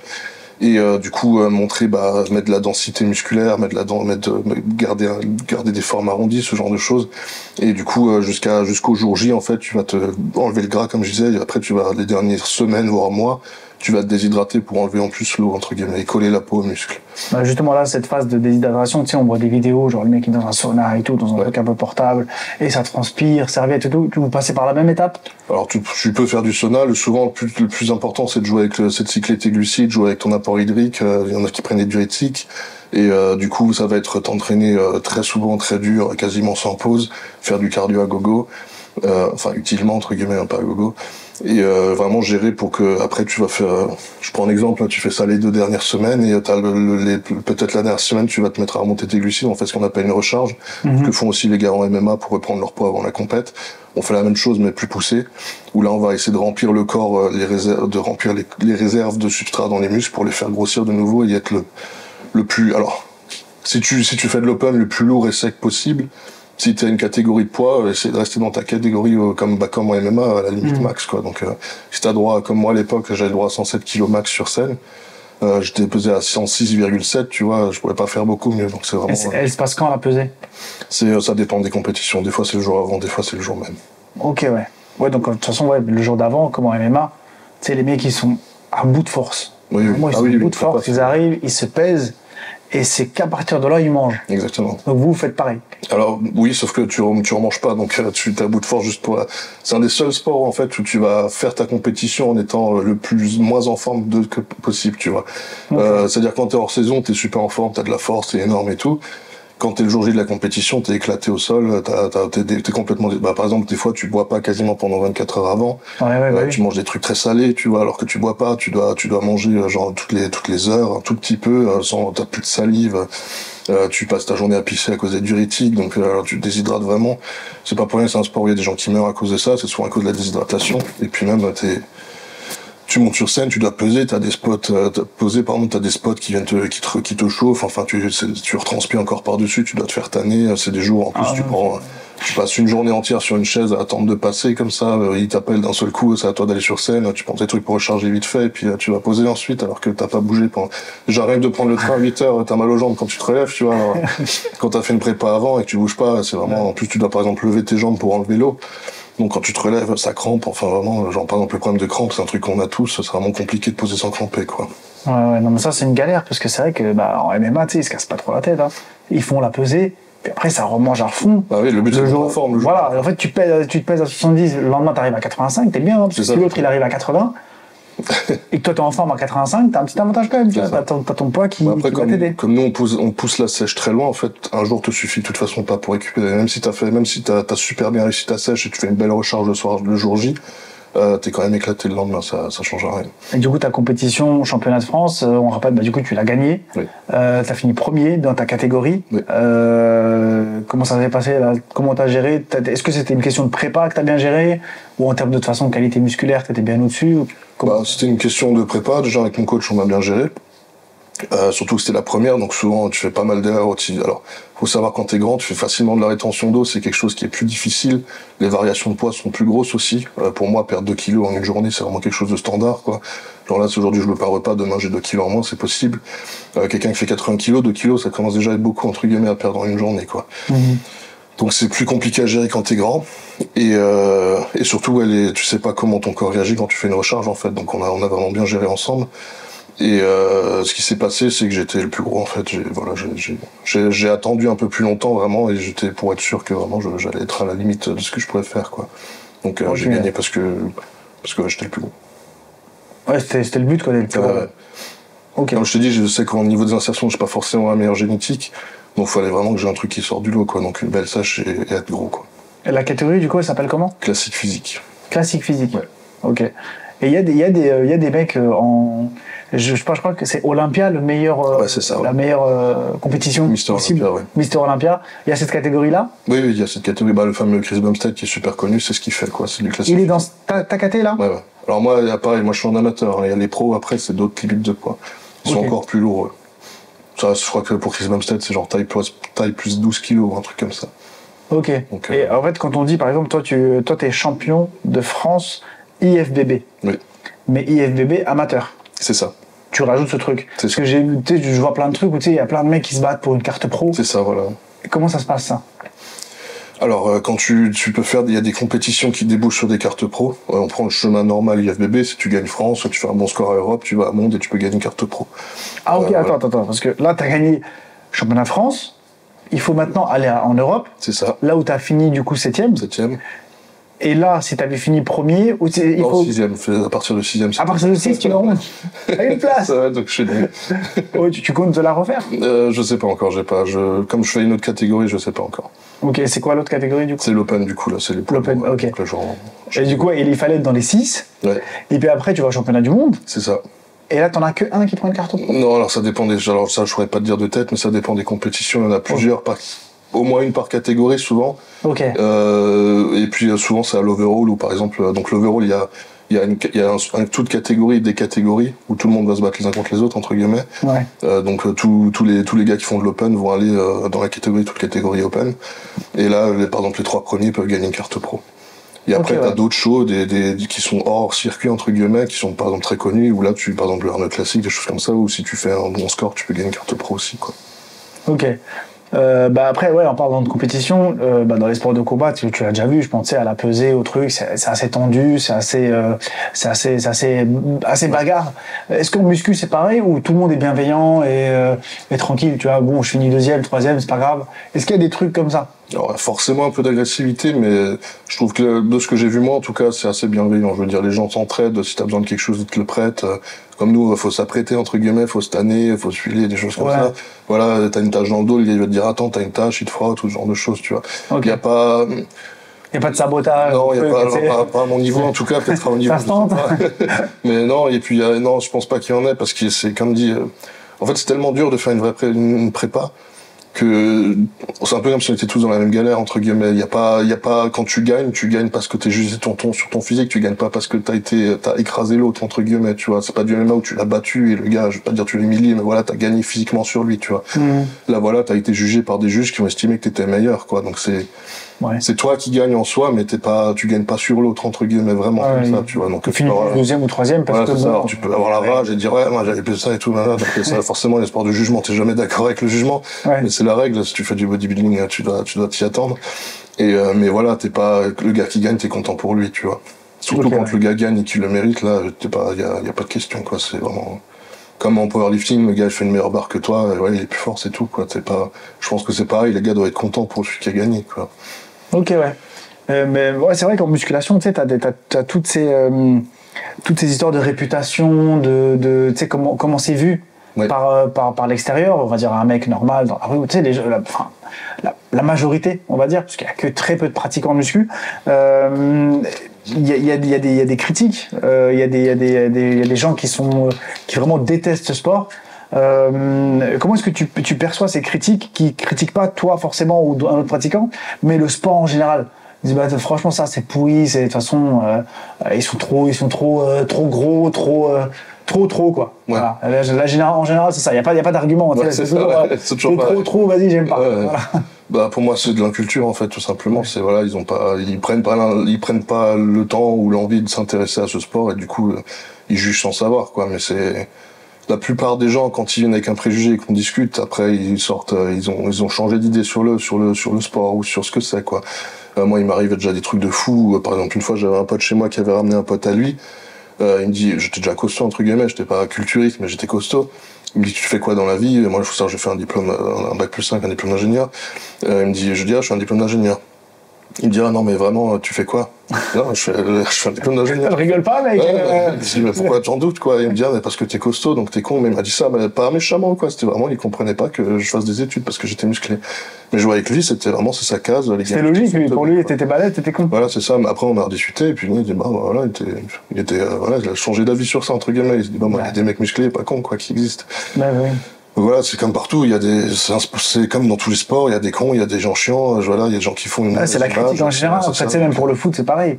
C'est ça. T'as des mecs au foot, généralement, tu dis, attends, le mec, il a fait un centre de formation, peut-être à 12-14 ans, il a même pas son bac, machin, il est forcément bête. Voilà, c'est les mêmes trucs. Et en plus, là, à décharge du culturisme, c'est un sport qui est vraiment technique et compliqué. Donc tu peux pas aller au niveau en étant teubé, ça n'existe pas, quoi. Donc, les mecs, c'est tellement de connaissances à avoir, que ce soit sur l'anatomie, la mécanique, la nutrition, sur les compléments et tout, que tu peux pas être con, quoi. Ou alors t'as vraiment un très bon coach qui fait tout pour toi. Ça peut peut-être exister aux USA, mais tu trouveras personne au niveau en France qui est bête. Je veux dire. Ceux qui font une mauvaise réputation en sport, c'est des gars en salle qui sont surchargés, qui viennent avec des têtes de fou, là, et puis qui ont 15 000 problèmes de santé, et qui après font la réputation pour tous les culturistes, quoi. Les culturistes, quoi. Bah, en termes de réputation, c'est ça aussi. C'est que, le dopage, il existe dans tous les sports, que ce soit le foot, on a eu le dernier cas, le cas Pogba. Il a été condamné, machin. Je sais pas trop où ça en est, les gars. Donc je saurais pas dire où est-ce que ça en est. MMA, le cas le plus connu, c'est John Jones, qui est le GOAT du MMA, et pourtant il y a eu des traces, machin. Mais en fait, la musculation, le problème, c'est que le dopage, quand tu charges, ça se voit cash. C'est-à-dire que c'est pas un truc qui peut se faire. Tu sais, si tu prends, il y avait il y a un combattant de MMA qui a été condamné à 2 ans, c'est je crois l'une des plus grosses peines. TJ Dillashaw, il s'appelle, et il a pris de l'EPO. Ok. Mais ça se voit pas. Tu sais, le mec qui était un combattant incroyable, champion de sa catégorie, ce que tu veux, ça se voyait pas. Le jour où ça s'est avéré, il a pris 2 ans. Mais en muscu, déjà, je pense que tu es d'accord, tous les mecs à Olympia, je veux dire, il n'y en a pas un qui est natif, je pense, mais c'est toléré. C'est ça. Et les gens, quand ils te voient, tu vois, ils te disent pas, attends, le mec il s'est cassé la tête, il s'est entraîné, il a calculé, machin, tu sais, le mec est pas bête, parce que le mec il connaît tout plein de trucs, il se dit pas, tu sais, c'est facile. Conversation de bar. Le mec il est balèze, attends, il est chargé, c'est bon. Ouais, c'est ça, on s'en fout. Si je charge, moi aussi. Exactement. Exactement. C'est mon quotidien. Donc oui, déjà, pour en revenir au sport, comme tu disais, tout le monde en fait, c'est pareil, les très gros sportifs, ils comprennent. Tu prends les gars qui font du cyclisme à haut niveau, tu peux pas te dire, les gars, ils font 40 km/h sur des pentes comme ça, à je sais pas combien de degrés pendant des heures, et puis là, tu dis, c'est humain, c'est pas possible, quoi. Tu sais qu'ils sont chargés si tu fais un peu de sport et que tu te casses la tête. Donc, à un moment, c'est visible, mais vraiment, comme t'as dit, les culturistes, là, ça saute aux yeux, parce que voilà, les mecs, c'est des machines de guerre, et puis c'est l'archétype même du dopage, entre guillemets, c'est la masse musculaire exacerbée, quoi. Donc, oui, mais après, comme tu disais, c'est vraiment, on entend, c'est vraiment l'excuse que tout le monde met. C'est pour ça que les gens discréditent ce sport, c'est que voilà, ils estiment que je sais pas pourquoi il y a une histoire pour ce sport spécialement, d'ego là-dedans et d'excuses en fait entre guillemets qui est l'excuse royale et générique qui est de stéroïdes. Donc je suis pas parce que moi j'ai pas envie, je suis pas un con qui pense ça machin et tout quoi. Bah justement, parce qu'en fait, maintenant, ça s'est un petit peu démocratisé. T'as même des influenceurs qui l'ont avoué, genre, ah ouais, les gars, bon, je l'avoue, en 2019, j'avais pris, truc. Et bah, les gens, ils pensent que bah, tu peux pas y arriver sans. C'est-à-dire qu'ils se disent, bah attends, je vais aller à la salle, je m'entraîne un petit peu, tu sais, ils s'entraînent, ils prennent pas, et ils se disent, bah, tu sais quoi, je vais charger. Et puis ils demandent, et tu sais, c'est toujours, les médecins ne le suivent pas. Ouais. Les endocrinologues, bah, c'est ceux qui gèrent, c'est les médecins spécialisés dans les hormones. Ils gèrent pas, ils veulent pas entendre parler de ce truc-là. Du coup, en fait, tout le monde fait ça un peu entre eux. C'est ça. Donc, comment ça se passe, ce truc-là? Parce que moi, je connais rien du tout. Les médecins veulent pas, donc on sort on sort de la sécu et de la carte vitale. Il y a pas de ça. Il y a que, bah, déjà, tu payes. Oui. Et les gens, bah, en salle, en tout cas, apparemment, il y a eu un sondage, je sais plus, je crois que je vais le remettre, si je le retrouve, je le remets en description, mais il y avait, je crois, peut-être plus de 60% des gens à la salle, des pratiquants un peu réguliers, qui ont déjà essayé ou qui chargent sans but. C'est vraiment juste parce qu'ils ont entendu parler un tel, bon bah alors je charge. Ou il y a des gars de 16-17 ans que tu vois sur TikTok, ils ont des physiques de ouf. Vraiment, genre, ils ont des physiques de ouf.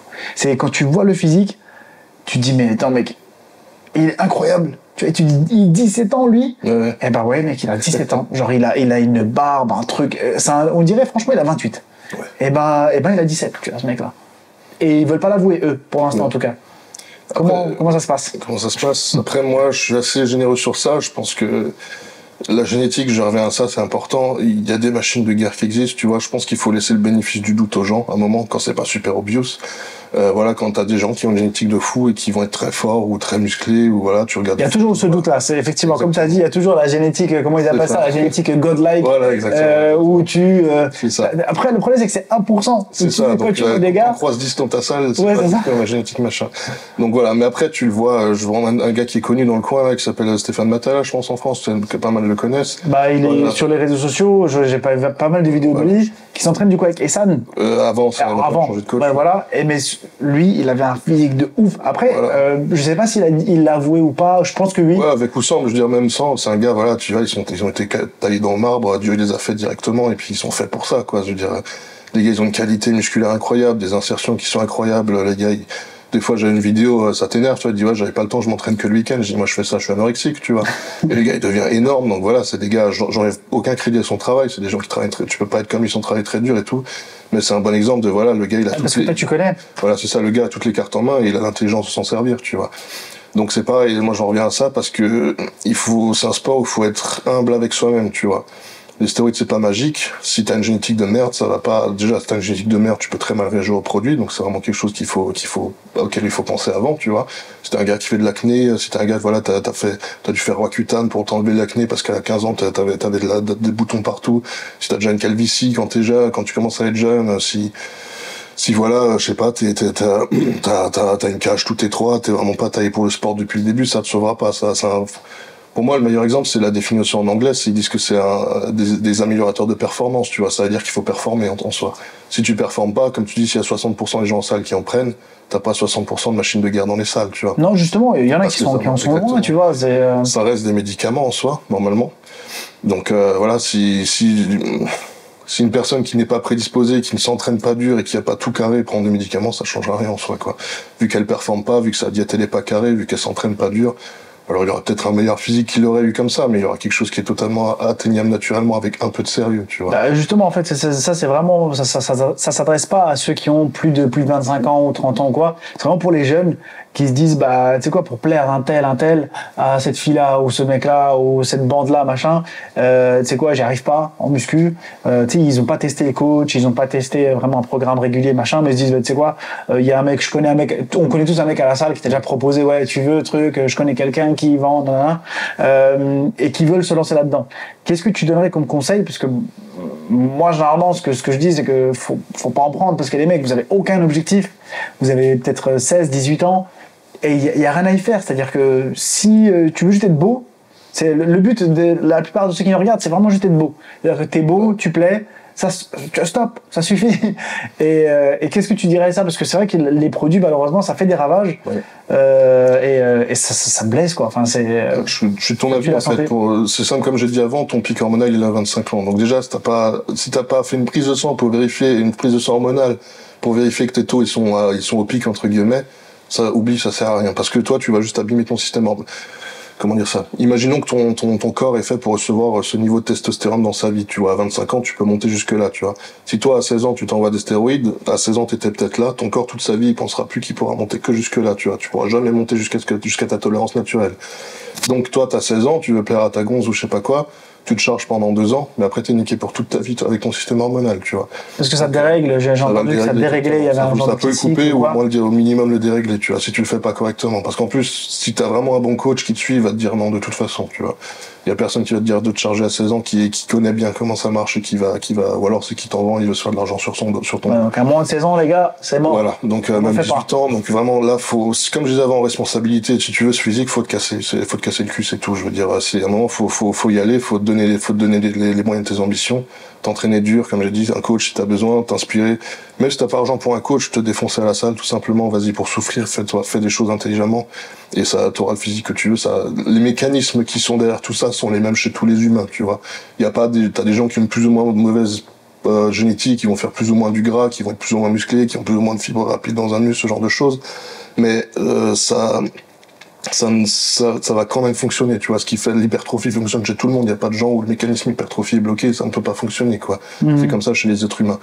Donc vraiment, il y a aucun intérêt, faut même pas y penser, quoi. Je veux dire, en plus, je dis ça par expérience, moi, de ce que j'ai un peu vécu, on n'est pas aux USA, tu vois. C'est-à-dire que là, tu peux prendre des Sam Sulek, des gars qui sont connus comme ça maintenant, les gars, peut-être depuis qu'ils ont 15 ans, ils ont chargé comme des porcs, ils ont envoyé à fond, ils sont connus, ils gagnent leur vie comme ça ensuite, tu vois. En France, tu gagneras pas ta vie comme ça, tu n'en sortiras rien, tu vois. Alors peut-être Insta, vite fait, ça va durer, t'auras ton compte TikTok qui va faire des likes pendant les 5 ans où tu seras énorme. Et après, c'est ce que nous on appelle les étoiles filantes, bah après, à 25 ans, c'est fini, tu prends tous les mecs qui étaient très gros avant 25 ans, il y en a pas beaucoup qui font long feu après, tu vois. Les mecs, c'était des machines de guerre, les Dallas McCarver, des gars comme ça, ils finissent par mourir, tu vois. C'est des gens qui ont des très gros problèmes de santé ensuite, parce que ils sont allés trop vite. L'un des premiers cas qui a été vu sur Internet, c'était Ziz. Oui, Ziz, voilà, c'était l'un des premiers où, tu sais, il a pété, parce qu'il y avait Internet, et que du coup, franchement, il a pété au niveau international. Il est mort à, je sais plus, genre, je crois, pas très jeune, ouais. Mais pareil, il avait pas la trentaine, ça, je suis sûr, mais je crois qu'il avait même pas 25. Alors que Ziz, c'est un physique qui atteignait naturellement, mais largement, tu vois, il y a même pas besoin de prendre de stéroïdes pour ça. Ouais, non, mais à l'époque, c'était le truc, le gars, il disait, les gars, j'en vois, machin, tu sais, il faisait que ça. Ouais. Il faisait que ça, il le disait, et vu qu'il y avait Internet, et que ça s'est propagé vraiment dans le monde, il a fait croire à tout le monde que ça, là, c'était, il y avait une bonne génétique, après, comme on dit, il était bien, voilà. Mais il est mort, les gars. Et donc, oui, parce qu'il a fait l'erreur, c'est pareil. C'est quelque chose qu'il faut faire quand t'as une discipline, des objectifs. C'est pour ça qu'ils disent d'attendre d'être compétiteur. Alors ça, je suis d'accord et pas d'accord, parce qu'à un moment, pour être compétiteur, il faut en prendre. Donc c'était pas tu compétitionnes et après t'en prends, tu vois, si tu veux avoir une chance. Donc si tu veux réussir, t'es obligé d'en prendre pour faire de la compétition. Mais ils disent ça parce que les compétiteurs sont carrés, tu vois. C'est des gens qui ont une diète, qui ont des entraînements carrés, et ton meilleur protecteur contre les effets secondaires des produits, ça va être ta diète, par exemple, tu vois. Donc quand tu prends un Ziz qui se pète la tronche à l'alcool tous les soirs, qui prend de la drogue, qui sort tout le temps, qui du coup prend vraiment des produits pour compenser tout ça, tu prends déjà des choses qui sont... On prend l'exemple du foie. Quand tu prends des stéroïdes oraux, on sait que ça abîme le foie, entre guillemets, que ça le fait travailler fort. tu te prends encore des cuites tous les 2 jours, bah ton foie il est en PLS, tu vois, donc ça peut pas marcher. Donc si maintenant tu prends les stéroïdes d'euro, bah tu peux, je suis désolé, tu prends pas d'alcool, tu vois, c'est comme ça. Ou alors ton verre le week-end parce que t'es en famille, voilà. Mais c'est pas, tu peux pas être alcoolique et prendre ça en même temps, ça fonctionne pas, quoi. Bah justement, on parlait de ces gens qui là aujourd'hui les réseaux sociaux, tu sais, il y en a plein qui veulent se lancer, qui veulent faire des trucs en musculation et tout. Et on parlait de sources de revenus. C'est vrai qu'en France, bah, à part les réseaux, tu peux pas. Est-ce qu'une compétition là, comme toi, t'as gagné par exemple les championnats de France, c'est pas rien. Mais est-ce qu'en termes de revenus, ça rapporte? Est-ce que ça vaut le coup en termes de revenus? J'ai gagné un pot de protéines, c'est tout. Un pot de protéines pour être champion de France IFBB, amateur, un pot. Native au moins. On m'a posé le pot, mais native. Non, mais même les pros, des pros qui vivent du culturisme avec leurs sponsors en France, je sais pas s'il y en a. Ouais, sponsor, il n'y a que ça qui peut peut-être payer un petit peu, parce qu'en soi, la compète, elle rapporte rien. Ouais, alors, à très haut niveau, ça rapporte assez, mais... Alors, quand je dis amateur, c'est-à-dire que France, Europe, monde. Voilà, oui, ok, oui. Donc, oui, là, ça te rapporte rien du tout. En amateur, ça rapporte que dalle. Voilà, enfin, même en pro, au niveau pro, ça rapporte toujours rien, quoi. Si tu gagnes des titres, tu gagnes Olympia, là, c'est des centaines de milliers d'euros, mais là, c'est les meilleurs du monde, tu vois, qui vont... Et c'est des Américains. Ça se compte, enfin, je dirais pas sur les doigts d'une main, mais quasiment, quoi. Ouais. On va dire, ils sont quoi, 10, 20, 30 max? Ça, je pourrais pas dire sur les KT, mais un truc comme ça, oui. Olympia, ouais. Voilà. Mais après, pareil, les autres en vivent parce qu'ils ont des sponsors, mais parce que c'est les meilleurs mondiaux aussi, donc t'as peut-être la centaine qui peuvent vivre de leurs sponsors, mais en France, il n'y a pas de sponsor vraiment qui va te permettre, surtout, comme je t'ai dit, c'est un sport qui est très cher. Voilà, même si t'as des gars, ils arrivent à avoir 2000 balles de sponsors par mois, c'est rien 2000 euros quand tu es culturiste, quoi.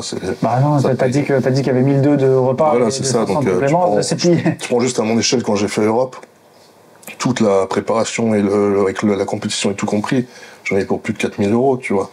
Ah ouais, donc juste l'hôtel, le voyage, la bouffe sur place, les compétitions. C'est à perte, c'est pour la passion. Voilà, exactement. Donc c'est 4000 euros que tu provisionnes sur ton année en disant, voilà, cette année, donc, c'est pareil, tu te mets un peu plus de pression, parce que si tu perds, enfin, je veux dire, ok, tu gagnes pas d'argent, mais si tu perds, t'es pas parti en vacances cette année pour faire cette compétition, tu vois. Donc, sacrifice. Ça fait chier, quoi.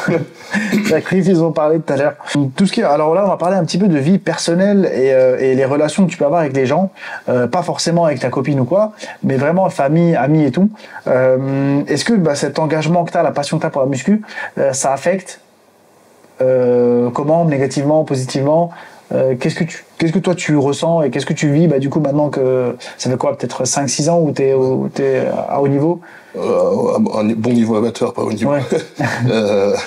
Mais alors ce que je ressens, oui, ça t'isole beaucoup, parce qu'à un moment tu peux pas sortir tous les soirs, tu peux pas, voilà, par exemple j'ai un cheat meal le samedi, si tu veux être soit avec ta femme, soit avec ta famille, du coup c'est pas ta famille le dimanche, c'est ta femme le samedi, tu vois.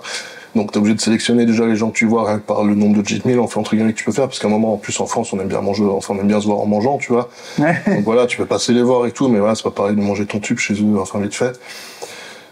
Ça, tu sors moins forcément du coup, et après même en termes de, voilà, maintenant si tu vas aller au terme, c'est quelque chose, voilà, tu sais que tu vas être très regardé, que c'est quelque chose de pesant entre guillemets pour les gens qui t'entourent aussi. Si maintenant je vais au terme avec des amis, voilà, tu sais que ça va être le projecteur sur toi pendant tout le truc, et que voilà, si le gars il trébuche à côté de toi, tout le monde se fout de sa gueule parce que tout le monde va le voir, tu vois.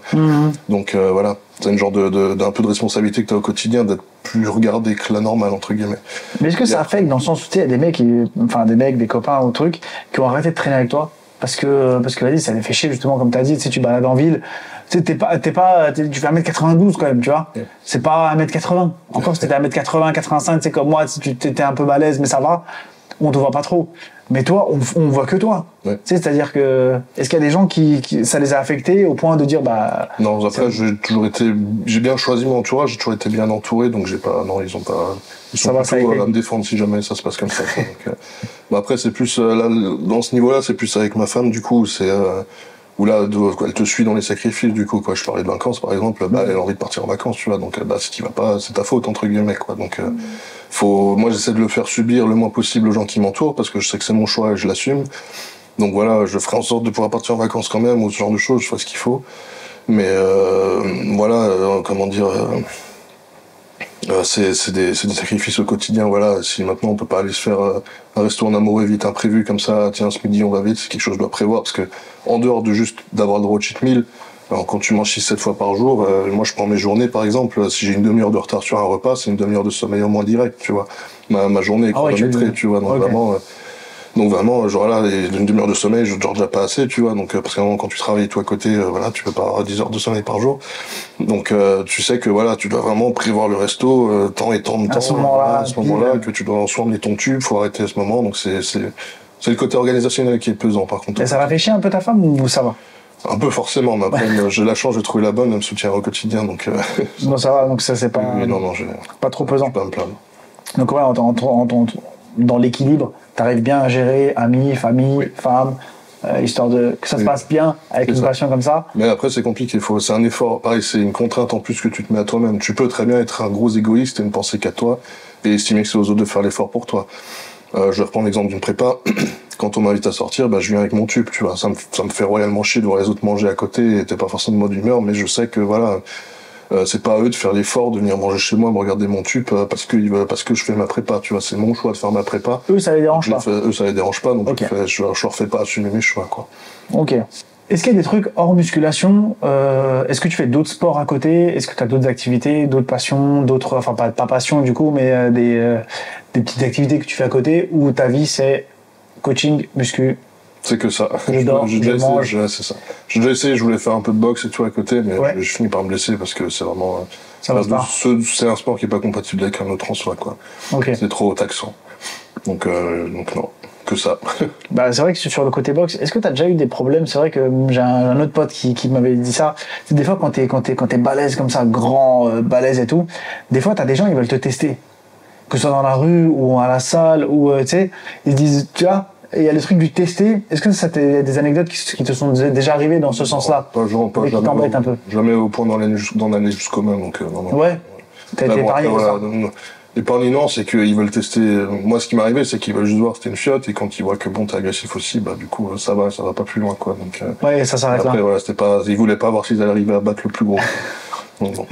Ouais, et ça, c'était arrivé où t'as déjà. À la salle, ça m'est déjà arrivé, et puis là, dans Mulhouse. Ah ouais? Ouais. Et ça s'est fini comment alors? On s'est engueulé, puis après ça finit par crier, et puis c'est tout. Ouais, ça va, rien de spécial. Ok. Est-ce que tu as déjà été... alors c'est vrai que ça arrive plus aux femmes qu'aux hommes, mais est-ce que tu as déjà été sollicité pour faire des photos, des vidéos un peu osées, un peu bizarres? Ah oui, Ouais. Oui. On a déjà essayé de m'acheter mes chaussettes sales, des slips sales, des trucs... Sérieux? Ouais, des trucs de ouf. Putain, ça arrive au mec aussi? Ouais, je pense qu'il y a beaucoup de mecs sexuels là, qui s'appelaient ça, donc... Ah ouais? Oui, après trouver un gars qui est capable de monter en l'air un autre gars, c'est ce qui leur plaît, donc voilà. Donc voilà, mais oui, donc ouais. Et t'as reçu quoi, des anecdotes un peu drôles? Oui, celui qui voulait m'acheter mes chaussettes, j'ai déjà eu, les boxeurs, après les photos forcément, tu reçois une photo de bite ou des trucs comme ça. Ah, sérieux? Supprime, ouais. Ah putain. Ou des mecs qui me proposent de coucher avec leur femme, des trucs comme ça, quoi. Donc ouais. Ah, t'as eu des mecs qui proposent? Ouais. Je leur envoie des mails, c'est toujours alors. Un mail ou sur Insta? Non, sur Insta, c'est la plupart du temps, mais c'est toujours un peu bizarre. En fait, tu les reconnais à force parce qu'ils viennent là, salut, ça va, c'est un gars sympa, et puis après, il commence à être bizarre dans la conversation, et tu sais que voilà, il va finir par te demander, c'est toujours la phrase qu'ils disent tous, je pense ceux qui ont connu, c'est, ah oui, j'ai une question un peu bizarre à te demander, ou des trucs comme ça. Ouais. Est-ce que ça te plaît à défoncer ma femme, ou des trucs comme ça, tu vois, genre, voilà. Ah ouais, des délires comme ça. Donc, bloqué. Bloqué. C'est ça, oui. Ouais, tu te casses pas la tête. Ouais, je porte pas de temps. Ouais, t'as raison, je sais pas, mais c'est vrai que c'est des questions, moi j'ai pas ça, les mecs, donc moi ça va. Du coup, ouais, c'est vrai que cette perception-là, t'as des trucs chelous comme ça qui t'arrivent, mais est-ce que dans la société en général, tu trouves que il y a ce truc-là encore, en France en tout cas, qui fait que t'es un peu, tu l'as dit déjà avant avec le travail, mais est-ce que tu ressens un impact dans la société? Tu sais, je sais pas, t'achètes ton pain chez la boulangère, ou tu sais, tu fais tes courses. Est-ce que tu vois ce regard un peu insistant, un peu parfois méchant, parfois moqueur? Alors, oui, forcément. T'as de tout? Oui, t'as tout. Alors après, les regards forcément, mais après je donne le crédit que je pense que je me regarderai aussi quand moi je vois des mecs énormes pareil, quand je fais une compétition, je suis le premier à les regarder. Donc à un moment c'est normal de regarder quelque chose d'hors norme entre guillemets, tu vois. Donc moi tant que c'est pas des moqueries ou ce genre de choses, y a pas de souci. Mais après la plupart des gens sont bienveillants quand même. Franchement c'est vraiment le peu de fois où je me fais aborder, c'est vraiment génial ce que tu fais, ou t'es énorme, des trucs comme ça, c'est vraiment des gens. Les critiques de toute façon ça reste sur les réseaux. Oui, sur les réseaux ou quand ou derrière dans ton dos quoi. Mais les gens sont bienveillants la plupart du temps, donc c'est agréable. Le sport, le sport commence quand même doucement à se démocratiser. C'est quand même quelque chose que tu vois de temps en temps sur Insta, même si t'es pas du tout dans le milieu. Donc c'est ouf sur Insta ou à la télé. Donc c'est quelque chose qui est palpable maintenant. C'est plus du vraiment super hors norme comme avant, quoi. Même si bon voilà, c'est toujours impressionnant de voir un gars qui passe comme ça, quoi. Mais si j'avais la montagne des Game of Thrones qui passe devant moi, je serais aussi en train de regarder comme ça. Ouais. C'est vrai que du coup c'est un sport qui te prend beaucoup de temps, beaucoup d'argent. Des sacrifices aussi, même si bon, tu le vois pas comme ça, mais c'est vrai que quelqu'un qui te voit de l'extérieur, il va attendre le mec qui sacrifie tout. C'est-à-dire qu'il sacrifie sa vie de famille, machin, les tubes, les restos, trucs. Tu vois. Et en termes de futur et de perspectives que tu peux avoir pour la suite, tu pourrais voir ça comment? Est-ce que tu as déjà un plan dans ta tête où tu dis bah non, je fais ça, je suis coach, voilà, j'aime ce que je fais, mais j'ai pas forcément de. Bah, j'ai déjà un plan. Après, forcément, il changera avec le temps. Hein, ça, c'est jamais fixe. Mais moi, je compte faire coach, je pense, au moins le temps que je sois athlète, parce que ça te permet quand même d'être très flexible sur tes horaires et de travailler dans vraiment, je vais pas te mentir, ma première pub, c'est moi-même. Donc voilà, c'est vraiment mon image de marque, entre guillemets, c'est moi. Donc c'est ce qui me permet d'en vivre.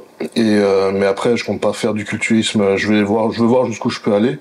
Mais une fois que j'ai atteint mon max, entre guillemets, que je sens que je stagne, donc là, je me dis, bon, bah voilà, je peux pas aller plus haut, ça marche plus, ou toi, j'arrêterai le culturisme extrême, entre guillemets, pour aller, je restais juste de la musculation, et puis après, bah, c'est de mettre mon énergie dans autre chose, quoi, que ce soit un business, ou alors un autre sport, ou les deux, enfin, j'ai pas.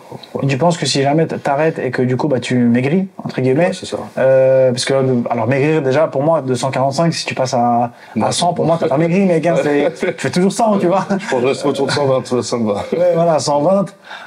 Mais tu resteras quand même hyper lourd, déjà. Oui. Hyper steak, quand même. Donc, est-ce que pour toi, si tu perds du poids, t'arrêtes le coaching ou tu continues le coaching, mais je t'arrête. Je pense que je vais continuer, mais après, peut-être qu'à terme, je viendrai vraiment qu'une petite équipe de gens très sérieux, quoi. Vraiment, je ne sais pas encore, ça dépend du business que je monterai à côté, forcément. Après, c'est ma passion, j'aimerais la partager toute ma vie, donc c'est vraiment quelque chose, je pense pas arrêter le coaching en soi.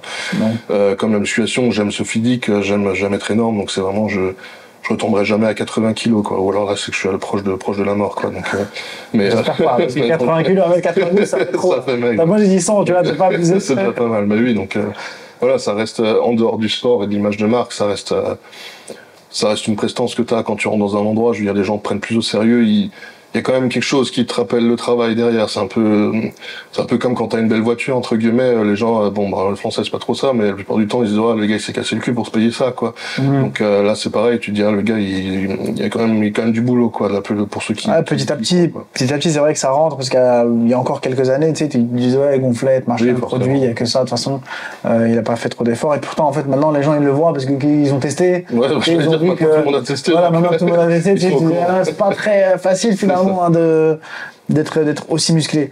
Du coup, est-ce que tu as des aspirations pour d'autres projets à part le business? Ça serait dans quoi, par exemple? Est-ce que tu changerais complètement de domaine, ou tu resterais quand même dans le sport parce que c'est ton truc, ou tu as d'autres trucs que tu aimerais faire, genre je sais rien. Ça je peux pas dire. Ce serait un business parce que j'aime être indépendant, et c'est vraiment quelque chose, je pense pas changer ça dans ma vie.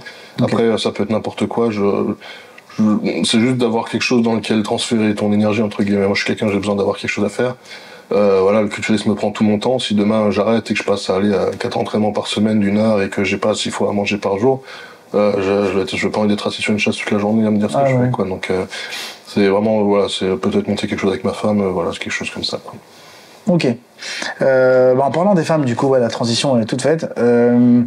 Est-ce que tu trouves que les femmes, elles ont leur place dans ce monde-là? Parce que c'est vrai que les femmes qui font du sport un petit peu, ça va. Généralement, tout le monde aime bien, tout le monde trouve ça joli. Quand ça commence à aller dans quelque chose de, tu sais, quand tu vois les épaules s'arrondir un petit peu, les trapèzes et tout, le dos, ça commence déjà un peu à grincer les dents. Après, quand je vois les femmes compètent, moi le premier, les gars, je veux pas faire j'aime plus, quoi. Tu vois, je kiffe plus. Donc toi, est-ce que tu as une vision là-dessus? Est-ce que ta femme, du coup, pratique ou Non, elle fait du fitness, elle aime bien faire de la musculation, mais elle n'est pas culturiste. Okay. Après, moi, je vois ça en tant que sport, c'est-à-dire que toi, les gens qui voient ça, ils voient les femmes en tant que femmes, entre guillemets. Moi, je vois une sportive, entre guillemets. Donc, je dirais même que qu'elles ont parfois plus de mérite que les hommes, parce qu'elles, vraiment, déjà toi le regard et tout, mais alors une femme culturiste, elle, je peux te dire que sa vie est vraiment compliquée. Vraiment quand tu commences à, parce que bon, à un moment faut le dire aussi, ça devient presque du transsexualisme, hein, je veux dire, voilà, quand tu prends la testostérone et que t'es une femme, ça modifie ton corps. Déjà faut l'assumer, donc ça c'est déjà quelque chose, c'est très difficile à expliquer à ses proches, je pense, même au quotidien, le regard des gens, trouver un mec, hein, tout simplement, je veux dire, il y a pas beaucoup de gars qui disent bon bah je prends une fille qui peut me soulever, donc c'est compliqué. Donc vraiment, j'ai beaucoup de respect pour les femmes qui font du culturisme, mais vraiment, pour moi, le seul souci que je pourrais dire, c'est, on en revient aux jeunes, c'est, contrairement aux mecs où si tu te lances dedans, bon, c'est rattrapable, si une fille se lance dedans vraiment, faut vraiment se dire que là, c'est pour toute la vie, entre guillemets, quoi. Tu n'auras plus le même aspect à 40 ans. Donc, ça revient plus. Voilà, bah oui, quand t'as des symptômes de virilisation, t'as sûrement déjà vu des femmes culturelles qui parlent, elles ont une voix plus grave que la mienne. Oh, oui. Voilà, elles ont des paloches comme ça, elles sont très sèches, ça abîme la peau, faut savoir pareil, comment dire ça. On va dire que les hommes, avec le temps, ils peuvent devenir plus beaux, tu vois, en mûrissant. Souvent, un mec de 30 ans est plus beau qu'à 20 ans, tu vois, alors qu'une fille, souvent, elle vieillisse moins bien que les hommes, entre guillemets. Les stéroïdes, ça fait vieillir. Donc, un mec, ça va le rendre mature plus vite, il va avoir l'air plus stylé. Une femme, ça va la rendre plus vieille, enfin, entre guillemets, tu vois, quand tu sèches, quand t'as le visage très sec chez un homme, ça peut être quelque chose d'agréable à regarder, de sexy, entre guillemets. Une femme très sèche, c'est pas quelque chose de désirable, entre guillemets, tu vois. Mais justement, un mec balèze, moi, tu vois, si je te vois dans la rue, et que je te connaissais pas, je me dis putain, le mec il est balèze et tout, mec Game of Thrones, tu vois, comme t'as dit, tu vois, la montagne, c'est vraiment le truc. C'est stylé, tu vois, genre ça me... Je pense pas que les femmes en général, genre tu les dérangerais. Peut-être que, tu sais, il y en a qui diraient ouais, peut-être c'est un peu trop pour moi, j'aimerais peut-être un peu moins. Mais il y a personne qui va dire mais c'est quoi ce truc, ça va pas. Alors que les femmes, malheureusement, tu sais, ça leur arrive de dire c'est quoi ça, c'est un mec, machin, jamais de la vie, moi je peux la toucher, tu vois. C'est ce genre de remarques que les femmes se prennent. Et c'est pour ça que des fois, tu sais, il y en a qui mettent un peu en question leur place dans ce monde-là. Donc pour toi, c'est normal, elles peuvent faire de la compétition. Et... Comme je disais avant, responsabilité, si elles assument après, faut savoir ce qu'elles font, c'est tout. Okay. Si après elles assument, encore plus de respect pour eux, parce que vraiment là, c'est le plus gros sacrifice que tu puisses faire, je veux dire. Mais c'est vrai que là, je t'ai pas posé la question, mais sachant que les juges, tout le monde sait que quand tu vas à Olympia ou déjà IFBB, pro, machin, t'es chargé. Homme, femme, c'est chargé. Il n'y a pas de contrôle. Est-ce que c'est toléré? Est-ce qu'on ne peut pas dire, bah écoute, cette compète-là, on fait des tests 4 mois avant, 6 mois avant, 1 mois avant, et comme ça, tout le monde arrive nati. Même si tu as chargé avant, tout le monde arrive nati le jour J, et on fait un truc que nati, et on voit comment ça se passe. Bah en fait, on en revient à la même question, c'est l'argent, en fait. Il y a des fédérations naturelles en France, hein. Bon, les mecs sont dopés en plus des fois, donc voilà. Mais ça intéresse personne parce que voilà, comme on disait avant, tu veux voir les monstres de foire, tu veux voir les monstres de guerre. Si maintenant on arrêtait le dopage dans tous les sports et que toutes les perfs reviendraient aux perfs qu'il y avait dans les années 1900, tu vois, vu que le dopage c'est arrivé à peu près avec la guerre, tu te ferais chier comparé à maintenant, quoi. Quand tu vois un Usain Bolt qui ferait peut-être le 100 mètres en 9 secondes, je sais plus combien, et qu'après le mec qui met 17 secondes à le faire, tu dis bon bah tu vas te faire, c'est plus pareil, quoi. Donc à un moment ils le font pour l'image, entre guillemets, quoi, ou c'est un moyen de pression des fois aussi, quand quelqu'un fait chier, voilà, il se prend un test et puis il dégage, quoi. Donc ça peut arriver aussi, c'est le moyen de pression de la Fédé. Donc voilà, mais ça n'a aucun intérêt pour personne en soi, quoi. C'est plus comme d'hab, c'est comme pour les vidéos avec les disclaimers, voilà, je vous dis pas de prendre des stéroïdes, mais voilà comment faut faire, tu vois, là c'est pareil. Ouais, toujours. C'est la même chose. Ok. Et ouais, vu qu'on parlait un peu des femmes, question un peu plus générale, est-ce que tu penses que les femmes en général apprécient les athlètes musculation, ou tu sais, cet attrait pour les muscles, c'est quand même assez viril, normalement de base elles devraient être attirées, mais est-ce que tu trouves que sur toi par exemple, dans ton vécu, même si t'as une femme et tout, est-ce que tu sens qu'il y a des regards beau cœur, ou plutôt des regards un peu plus insistants, ou tu vois? Ouais. Alors bon, c'est les goûts et les couleurs forcément, mais on va dire que dans la généralité de celles qui aiment les hommes, on va dire virils entre guillemets, qui sont pour ça, ouais, ça plaît la plupart du temps. Okay. Après voilà, une fille qui est un peu plus dans le mood actuel de wokisme, ce genre de choses, là ouais, c'est quelque chose qui les rebute un peu, quoi. Et après la plupart, on va dire dans la norme de filles que je peux croiser, ça c'est juste ça met mal à l'aise plutôt qu'autre chose, tu vois. C'est pas quelque chose qui les attire, mais tu fous un peu les boules du coup, donc c'est voilà. Tu fais peur. Voilà, c'est ça, tu fais peur, c'est ce qu'on me dit souvent, donc c'est plus ça. Donc celles qui comme je disais, celles qui apprécient les muscles, forcément, ouais, ça marche, quoi, et qui aiment la virilité en général, donc ça peut être la barbe, des choses comme ça, quoi. Ouais. Et voilà, celles qui sont dans ce délire-là, oui, mais après le reste... Et ta femme à toi, par exemple, qui accepte ton mode de vie, ton physique, comment tu fais et tout, et tous les sacrifices, tout le mode de vie qui va avec, si demain, elle te dit, bah, tu sais quoi, je vais sortir du truc fitness, je vais aller en compète. Moi aussi, je vais aller, je sais pas, moi, charger, et puis je vais aller plus loin. Est-ce que tu accepterais ou t'es pas chaud? La connaissant maintenant, je dirais non, parce que je sais que c'est pas son truc.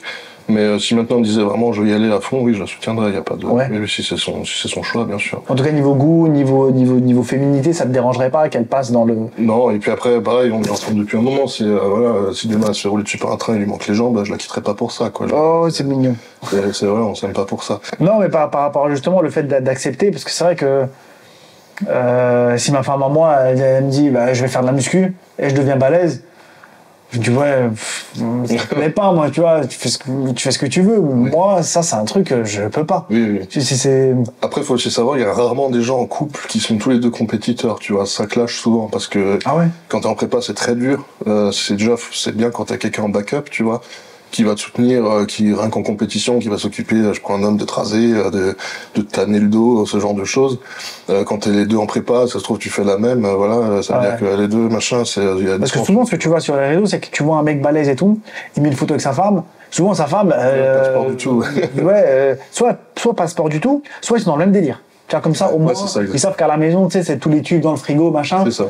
Parce que si ta femme, elle mange pas comme toi, c'est compliqué. Ça saoule un peu parce que tu dois toi faire ton truc, tu vois, c'est ça. C'est galère. Tu m'as dit qu'avec ta femme, ça fait longtemps que t'es avec, mais est-ce que ça arrive, parce que les femmes, j'ai l'impression que ça leur arrive, est-ce que t'as des femmes qui te parlent juste pour ton physique, ou elles sont attirées que par ça, elles s'en foutent de quitter ou quoi, vu les propositions un peu cheloues que t'as déjà eues? J'ai même chez les femmes, donc c'est pas... Ouais, voilà. Je reçois des bites et des seins, j'ai tout. T'as les deux? J'ai les deux. Est-ce que tu as déjà fait des trucs un peu de ouf pour préparer une compète? Un truc que t'as pas fait, que tu fais pas d'habitude, ou que tu as dû sacrifier en plus, des trucs un peu qui sortent un peu de l'ordinaire que tu as dû faire pour la compète, peut-être pour le championnat de France, ou quand tu as testé l'Europe. Est-ce que tu as des trucs où vraiment tu as ta ligne de conduite et pas grand chose qui change, quoi? Non, si ton programme est bien fait, t'as pas besoin de faire de trucs de fou. Le truc le plus, j'ai déjà mangé du riz qui était périmé qui était plus bon parce que fallait que je mange, j'avais que ça sous la main, tu vois. Ouais. Mais voilà, c'est un spécial, mais. Non, pas d'expérience étrange ou truc bizarre en compétition. Quand t'es en train de foirer ta prépa, tu fais des trucs comme ça, mais. Là, du coup, on a pris quelques petites rumeurs sur Internet. Tu me dis du coup ce que t'en penses. La première qui bah forcément, je pense que tu dois savoir, toutes les rumeurs la première qui sort dans tous les forums ou quoi, c'est que tous les athlètes musculation, culturisme sont chargés et utilisent des stéroïdes. Est-ce que c'est vrai, c'est faux, dans quel cadre? Alors pour moi c'est faux. En amateur, tu parles de très bons amateurs du coup qui sont génétiquement, comme on disait avant, qui sont génétiquement très forts, tu vois, et qui ont une prédisposition et tout. Mais après, au niveau, tu peux pas l'éviter. En fait, c'est inévitable dans le sens où même si le gars a une très bonne génétique, il va tomber contre d'autres gars qui ont une très bonne génétique et qui en prennent. Du coup, il pourra pas gagner, quoi. Donc s'ils sont là, tu les vois pas parce qu'ils gagnent pas. Et ceux qui gagnent, forcément, ils prennent ça. Parce qu'après, tu peux pas... Il y a une qualité musculaire et tout. Il y a pas forcément que le volume et la sèche. Ça donne un aspect musculaire et des formes que tu peux pas avoir sans ça, tu vois. Quand tu as des gars avec des épaules super arrondies, c'est très très rare qu'il y ait des gars qui ont une génétique pour avoir l'épaule en une étagère comme ça à la place de l'épaule. Tu peux pas avoir ça sur le produit, ça n'existe pas, quoi. Ok. La musculation rend les gens moins flexibles, donc perte de mobilité. Pareil, quand t'es très musclé, oui. Après, quand tu fais de la musculation en soi à côté, non. Tes muscles, ils vont un peu se raidir, mais si tu fais des bons mouvements avec de bonnes amplitudes, tu gardes de l'amplitude, tu gardes de la flexibilité, tout simplement. C'est sûr que si tu fais que des demi-squats et que tu vas jamais cul au sol, bah forcément, tu vas être un peu plus raide. Mais après, oui, je peux me prendre moi comme exemple, des gros trapèzes, voilà, pour me gratter le dos, ça, je peux pas, j'ai déjà du mal à me toucher la tête. Ouais, si on fait le truc de l'étiquette, là, tu vas le pas. Voilà, c'est mort. Mais voilà, c'est ton anatomie, ça met dans tes faits, et puis à un moment, quand t'as, surtout la chaîne postérieure, quand t'es très musclé, t'as moins d'amplitude sur les mouvements en arrière, surtout, quoi. Bon, après, tu peux toucher tes pieds. Pour les mouvements du quotidien, t'es aussi souple qu'une personne qui ne fait pas de sport, quoi. Ok. Troisième point, du coup, les femmes qui font de la musculation deviennent masculines. Ça, c'est une question de point de vue. Pour moi, non. Je trouve même ça plutôt. Je trouve même qu'il y a une part de comment dire ça. Que la masculinité chez une femme, ça peut la rendre plus belle, au contraire, je trouve. Donc oui, non, pour moi, non.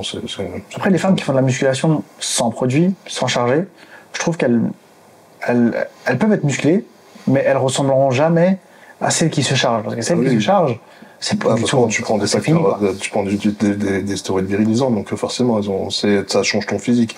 Après, oui, une femme qui maintenant fait de la musculation, même qui sèche, voilà, t'as l'arête du menton qui est plus dessiné, t'as le visage qui est plus. Mais ça reste féminin. Voilà, ça reste féminin, exactement. Ça reste agréable à regarder. Ok. Autre rumeur, il faut s'entraîner tous les jours pour voir des résultats. Non, Est-ce que c'est vraiment nécessaire? Au contraire. Ça, c'est une erreur que tout le monde fait. Je l'ai faite et la plupart de mes clients la font. C'est de se surentraîner. En fait, tu as une capacité d'entraînement qui est déterminée par ta génétique, par ce que tu manges et par ton programme, tout simplement. Quand tu te surentraînes, tu surcharges ton système nerveux, tes muscles ne récupèrent pas correctement et en fait, tu catabolises et tu vas juste pas progresser, tu vas t'épuiser et tout. Donc vraiment, je vais pas te mentir, en musculation, surtout en prise de masse, vaut mieux limite en faire un peu moins que trop, tu vois. En fait, la clé, c'est l'intensité. Faut pas passer 3 heures à la salle, tu vois. Tu dois y aller 1 heure, mais vraiment 1 heure à fond, tu vois. Tu fais tes 3-4 exos, tes 3-4 exos, tu dois te vider à chaque exo, c'est pas à chaque répétition, tu gardes l'énergie pour la dernière et t'en fais une belle à la fin, très lourde. C'est vraiment, tu dois te mettre la race tout le temps et puis y aller à fond, quoi. L'intensité est importante. Donc sur une semaine, on va dire, si tu conseillais tout à l'heure un push-pull legs, tu vois, c'est assez cool. Push-pull legs, ça fait déjà 3 séances. Ouais. Est-ce qu'on en fait 3? Est-ce qu'on en fait 6? T'en fais 6 du coup. Mais en fait, pareil, c'est pas forcément un bon choix de raisonner sur une semaine. Raisonner sur une semaine, c'est bien si ton organisation en a besoin. Par exemple, t'es papa, tu veux passer le dimanche en famille, tu dois raisonner sur une semaine. Si maintenant t'es jeune et puis t'as pas forcément d'obligation le week-end, push-pull legs, c'est 3 jours d'entraînement, un jour de repos, 3 jours d'entraînement, un jour de repos, tu vois. Ouais. Et même là, c'est déjà beaucoup. Si t'arrives à faire 2 jours d'entraînement, un jour de repos, c'est déjà bien. Parce que justement, si tu fais 3 repos, 3, tu peux placer, du coup, là, même si on fonctionne en semaine, ça te fait un jour de repos, mais ça te fait quand même 6 séances par semaine. C'est ça. Du coup, il faut baisser peut-être un petit peu le volume. C'est déjà beaucoup, donc voilà. Idéalement, naturellement, c'est un jour d'entraînement, un jour de repos, ce serait bien. Mais là, on rentre dans le plaisir aussi. À un moment, tu vas à la salle parce que t'aimes ça, donc c'est pas pour aller un jour sur 2 et tu te fais chier un jour sur 2, donc t'as aussi envie d'y aller pour te dépenser, pour prendre plaisir. C'est pour ça que je trouve que le ratio de 2 jours sur 3 est pas trop mal. Parce que au bout de 2 jours, si tu t'entraînes dur, au bout de 2 jours, tu commences à sentir la fatigue, tu prends ton jour de repos, tu recharges, tu rattaques de nouveau et après tu fais ce cycle en permanence, quoi. Il y a un truc comme ça qui, ça me vient en tête parce que tu sais, t'avais ce truc de push-pull legs, il est arrivé il y a quelques années. Avant ça, à l'époque, ça tapait du split. Ouais. Qu'est-ce que tu conseilles aujourd'hui avec toutes les connaissances qu'on a, plus push-pull legs, plus split, et il y a le truc du half body, tu sais, genre haut du corps, bas du corps, tac tac, repos. Qu'est-ce qui est le mieux pour un mec qui débute, un mec intermédiaire et un mec avancé, mais sans être compétiteur? Ok. Alors pour un gars qui débute, pour moi, le mieux, c'est les push-pull legs. Pourquoi? Parce que tu vas bosser beaucoup de muscles en même temps. Ton but, c'est de créer un max de stimulation dans le corps, c'est de te muscler de manière générale. Je veux dire, quand tu commences, tu dois pas aller sur du spécifique tout de suite, ou vraiment tu dis là, je vais faire les pectoraux spécifiques pour avoir des gros pecs, parce que tes épaules sont pas forcément assez fortes, tu auras pas les bras assez développés, tu vas peut-être même créer des déséquilibres à force. Donc vraiment, muscle-toi en général. Tu verras ensuite quels sont tes déséquilibres, et là après tu peux commencer à les corriger, à aller faire de l'hypertrophie sur des machines, ce genre de choses. Il manque des deltoïdes, donc je vais faire plus d'épaules, voilà. Là c'est niveau intermédiaire avancé. Exactement, intermédiaire, donc là tu peux commencer à aller sur des séances pareilles, ce sera pec triceps, tu vois. Au naturel en fait, je parle donc pas compétiteur, donc même avancé, hein. Là on va prendre l'exemple des compétiteurs, des gars qui sont chargés, tu peux faire du vrai split où tu fais que pec par exemple, parce que là tu vas pouvoir mettre une vraie intensité sur les pecs, et surtout tu vas récupérer correctement après. Ton corps, il est pas fait pour mettre une grosse race à un muscle comme ça, juste une fois par semaine. En fait, ça sert à rien. Au naturel, faut les entraîner plus souvent. Ouais. Ou faire les pecs peut-être 2 fois par semaine, à moindre intensité. Et du coup, faire par exemple pec triceps une fois, la deuxième fois sera dos biceps, etc. Tu vois, et tu tournes sur ça. Ok. Autre rumeur, franchement liée, hein, plus on soulève lourd, plus on devient musclé. C'est vrai et faux, comme tout à chaque fois. La surcharge progressive, c'est un des meilleurs moyens pour progresser musculairement. Ton meilleur indicateur de progrès musculaire, c'est quand tu gagnes de la force. Tu vois, si maintenant tu n'as pas fait de deadlift, tu commences ton cycle de musculation. Jour 1, tu fais du deadlift pour voir, t'es peut-être à 150 kg. Tu refais dans un an, tu seras peut-être à 190 sans avoir fait de deadlift. C'est que t'as pris de la force, c'est que t'as pris du muscle forcément. C'est un des meilleurs indicateurs. Maintenant, faut pousser loin intelligemment. C'est pas du powerlifting, ça veut dire qu'on cherche pas un RM à chaque séance, ça n'a pas d'intérêt. C'est du 6-8 reps par exemple. Et c'est peut-être le premier exercice. Allez, le deuxième, vraiment, si tu commences à avoir un système nerveux déjà bien costaud, mais après c'est l'hypertrophie, y a pas besoin. Donc faut pas chercher la charge sur tous les exercices tout le temps. Okay. Et toutes les semaines. Donc on va pas à l'échec musculaire tout le temps. Non, aucun intérêt. Ok. La musculation peut nuire à la santé cardiovasculaire. Non, au contraire, c'est un des meilleurs sports pour la santé. Okay. Il y a plein d'études qui montrent aujourd'hui que la longévité, elle est en cohérence avec la masse musculaire. Alors, je parle pas de bodybuilder, ça c'est contre nature. Mais voilà, plus une personne est musclée, plus une personne âgée est musclée, plus elle est résistante aux maladies, plus elle sera résistante si elle a une opération d'anesthésie générale, plus elle va récupérer vite. Les muscles, c'est simple, la phrase, le mouvement c'est la vie, elle est vraie. Je veux dire, les muscles c'est le mouvement et le mouvement c'est la vie. Donc, plus t'es musclé, plus t'es résistant dans la vie. Que ce soit même un accident de voiture, ce genre de choses, tu seras plus résistant. Bon, pas sur l'autoroute, forcément, si tout le monde y passe. Mais voilà, un petit choc à 50, voilà, le coup du lapin, quand t'as des trapèzes comme ça n'existe pas, tu vois. Donc voilà, c'est ton armure dans la vie, en fait, c'est des muscles. Bah, c'est ce que je disais, en fait, parce que j'avais vu une étude, comme quoi, quand tu vieillissais, t'avais toutes les maladies, en fait, qui se déclarent, c'est parce que, du coup, tu manques de muscles, ton muscle fond. Ouais. Je sais plus, je crois que c'était 35 ans, je crois, un truc comme ça, où tu commences à avoir une fonte musculaire. Ouais, la sarcopénie. Et si tu laisses ce truc-là venir, t'auras de l'arthrose, des trucs. C'est pour ça, à partir de 25-30 ans, musculation, c'est le sport roi. Je veux dire, c'est doux, parce qu'il n'y a pas de choc avec le sol, parce que dans l'étude, ça parlait de triathlon. Exactement. C'est costaud, un triathlon, il faut courir, il faut nager, tu as vélo. Et même, c'est du cardiovasculaire, de l'endurance, ça t'intéresse pas, tu n'utilises pas d'endurance au quotidien, tu vois. Alors qu'un muscle, un cœur qui est costaud, qui peut pomper du sang fort, voilà, tu vas te lever du canapé, il a peut-être pas forcément mettre autant de force que quelqu'un qui est entraîné, tu vois. Un petit effort du quotidien, tu dois courir avec ton chien vite fait, voilà, c'est pas de l'endurance de l'endurance vasculaire, ça. Ça, c'est du cardiovasculaire, mais de la résistance, tu vois. Donc la musculation, c'est vraiment ce qui va développer ton cardiovasculaire, ça va épaissir les parois du cœur, il va pomper plus fort et plus efficacement, tu vois, et moins souvent. Donc ça, c'est plus intéressant que de l'endurance de la course à pied, ce genre de choses. Qui, au contraire, si tu fais de la sarcopénie, va l'aggraver encore, parce que. C'est quoi la sarcopénie? C'est le déficit musculaire, c'est quand tu perds de la masse musculaire. Donc tous les ans, comme t'as dit, à partir de 30 ans, tu perds peut-être 1% de masse musculaire. Et ça s'accélère plus tu vieillis, quoi. Autre rumeur, mythe, il est impossible de gagner du muscle et de prendre de la graisse et de perdre de la graisse en même temps. Donc prendre du muscle et perdre de la graisse en même temps. Alors, c'est compliqué, c'est possible surtout quand t'es débutant. En fait, quand t'es débutant, tu peux faire de la masse musculaire et perdre du gras. Maintenant, quand t'es avancé... Quelqu'un qui a jamais touché une haltère. Voilà, c'est ça, là, il a carte blanche pour progresser, donc le corps, tout ce que tu vas faire va fonctionner. Maintenant, quelqu'un d'avancé, c'est compliqué, c'est quasiment pas possible. Donc toi, par exemple, à ton niveau, tu fonctionnes en cycle. C'est ça. J'aime pas dire trop prise de masse, mais prise de muscle. Et après, on essaie d'enlever du gras. Et en dernière étape, on enlève l'eau si tu as besoin, mais sinon, si t'es pas compétiteur et qu'il n'y a pas à perdre de l'eau, tu restes à 10-12% de masse grasse. Il faut savoir que ton système hormonal, il est super performant aux alentours de 10%. Donc, idéalement, il faut être, comme tu as dit, être à 10-12% de masse grasse, tu vois. Pour pas dépasser 15 hors saison, ce serait bien. Ok.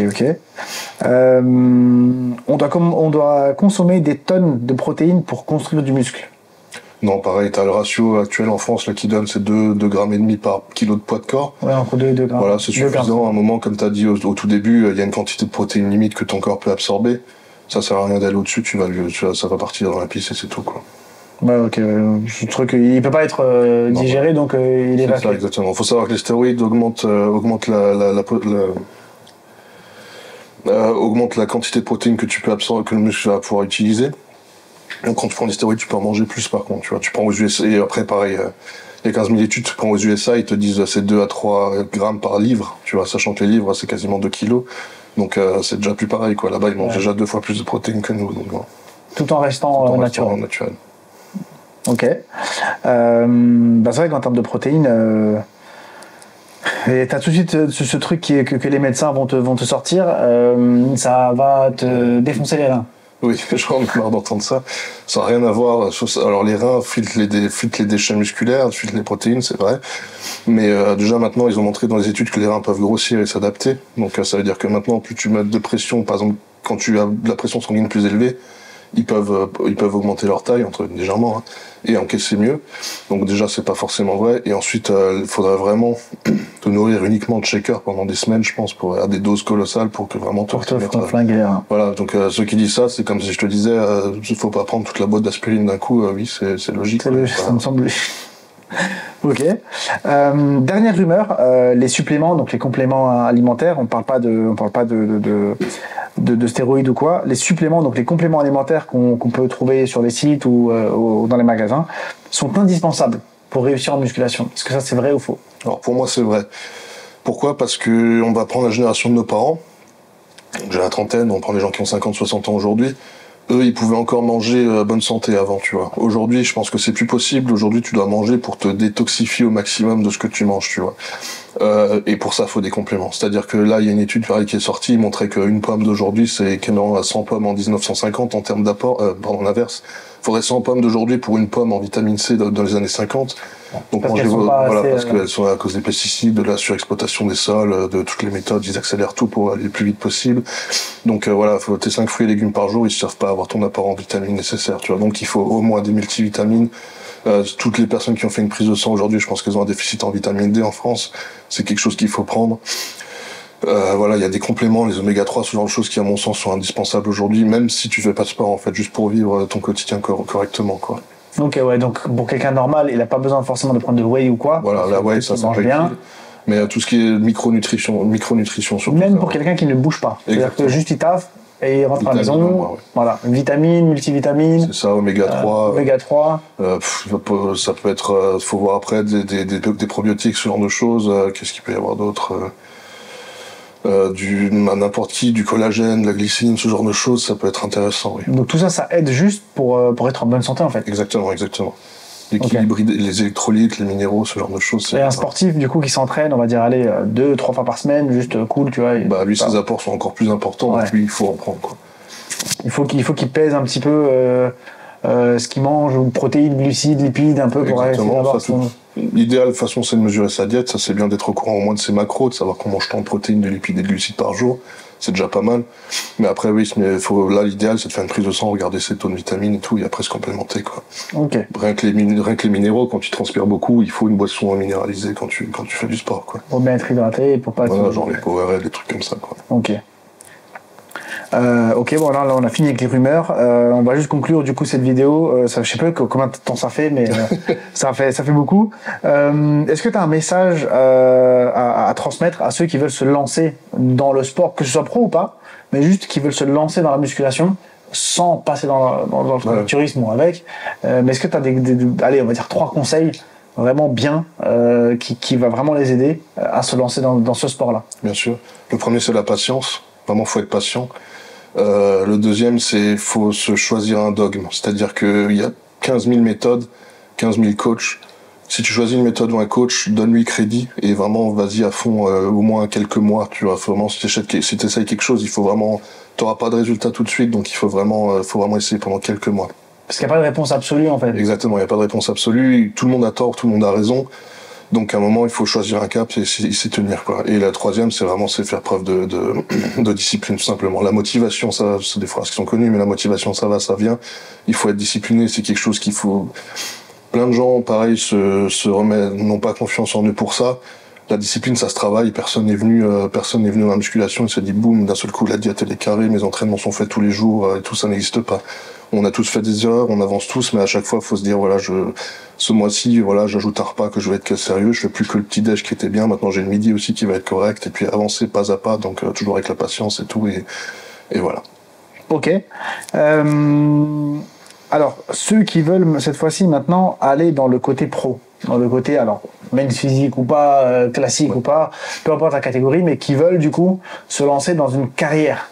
Est-ce que c'est intéressant? Est-ce que... qu'est-ce que tu conseillerais à ces gens-là? Alors, avant de se lancer Alors surtout aux jeunes, parce que moi j'ai failli faire cette erreur, c'est de prioriser d'abord quelque chose qui leur permettra d'avoir des revenus et d'avoir une stabilité financière. Faut pas se lancer dans le sport et se dire voilà ça va fonctionner ou Instagram va fonctionner et tout, parce que là si ça marche pas, que t'as pas fait d'études et que t'as pas de piston dans la vie ou autre, de toute façon tu pourras pas faire du culturisme parce que t'auras pas l'argent. Donc fais en sorte de gagner ta vie correctement, lance-toi après dedans. Et ensuite, pareil, renseigne-toi vraiment sur si tu veux prendre des produits et tout. Apprends, renseigne-toi, forme-toi de ton côté. Parce que même si tu choisis un bon coach, il faut pas prendre tout ce qu'on dit comme pain béni. Il faut vraiment vérifier les infos qu'on te donne. Souvent, en plus, les coachs qui te prescrivent te les vendent. Donc voilà, forcément, ils vont te faire une liste qui est un peu plus longue vu que ça les arrange. Donc voilà, faut être au courant de ce que tu fais, il faut pouvoir en discuter, vraiment se former sur ça, quoi, parce que personne ne va t'aider, ni les médecins, ni tes coachs, à moins d'avoir le coach en or ou le mec qui est vraiment bienveillant avec toi, ça existe, mais faut le trouver, on n'a pas toujours, surtout qu'en plus tu prends un coach local, donc voilà, et ça c'est vraiment très difficile à trouver. Les très bons coachs en France, il n'y en a pas tellement, et ils sont tous overbookés. Donc c'est vraiment compliqué, et donc oui, vérifier vraiment, s'informer sur comment ça marche, et rien que toi, parce que ton meilleur médecin, ce sera toi-même. Après, moi, mon médecin, j'ai la chance d'avoir mon médecin qui fait ce que je lui dis, entre guillemets, mais c'est moi qui lui donne ce que je veux aux prises de sang, c'est moi qui les interprète.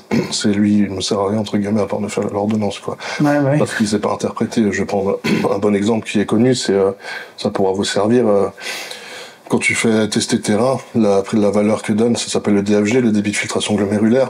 C'est pas utile pour un mec musclé parce que c'est avec une taille standard, un point standard, et c'est une formule de calcul qui est faite avec ta cléarance de créatinine. Y a aucun intérêt, quand t'es musclé, t'as forcément une cléarance de créatinine qui est monstrueuse. Donc de toute façon, ton DFG sera pourri. Donc un gars qui est costaud, qui fait un DFG, il va se dire merde, je suis en insuffisance rénale. Il y a une méthode qui s'appelle la méthode Cockcroft qui te permet de prendre en taille ton gabarit, de prendre en compte ton gabarit. Mais ça, les médecins ne les connaissent pas, donc si tu vas pas lui montrer... Moi non plus, les gars, je ne connais pas du tout. Voilà, c'est ça. Rien à voir. Donc l'intérêt d'avoir un bon coach et tout, c'est des gars qui vont te donner des clés comme ça pour que tu puisses après, toi, surveiller ta propre santé et surtout t'éduquer, quoi. Ok. Du coup, pour finir cette interview, ça fait, je sais pas combien de temps ça fait. Est-ce qu'il y a des réseaux où on peut te suivre? Est-ce que t'as on peut te suivre un peu ton travail, peut-être s'intéresser, vu que, je rappelle du coup que t'es coach sportif et que tu fais des coachings en ligne pour ceux qui ont besoin, pour ceux qui ont peut-être envie d'être suivis. Est-ce que t'as des réseaux ou quoi? Instagram principalement? Instagram, j'utilise. Parfait. Du coup, je posterai les vidéos. N'hésitez pas. Du coup, Alex. Ton nom de famille, je l'ai oublié. Petit dimanche. Et bon, voilà, merci encore. Très merci à toi de m'avoir passé. Et j'espère que ça vous a plu. On se dit à bientôt. Je prendrai aussi une femme dans la musculation. Ça marche. Comme ça, on ne dira pas que j'ai pas pris de femme. J'ai pris qu'un mec balèze parce que ça m'intéressait. Non, on va prendre une femme aussi, puis on aura son point de vue. Merci à toi. Merci à toi. Pour que les gens voient un petit peu, est-ce que tu peux te lever? Je peux, si tu peux cadrer avec cette caméra-là. Tu sais, tu dévisses ici, là. Aussi? Ouais, tu dévisses et tu montes le truc. Ok. Voilà. Tu vois la taille, la différence. Exactement, voilà. 1m80, on fait un genre de face-off, tu vois. Ah, le truc, Ah ouais, tu vois. Pour que les gens voient que, je suis normalement 1m80, tu vois, genre ça va. Quand je me balade, ça va. Mais tu vois, si je me balade avec lui, les gars, voilà, c'est mort de chez mort. Je suis ridicule. Merci à toi. Merci à toi, merci à toi. Et je te dis à bientôt. À bientôt, avec plaisir.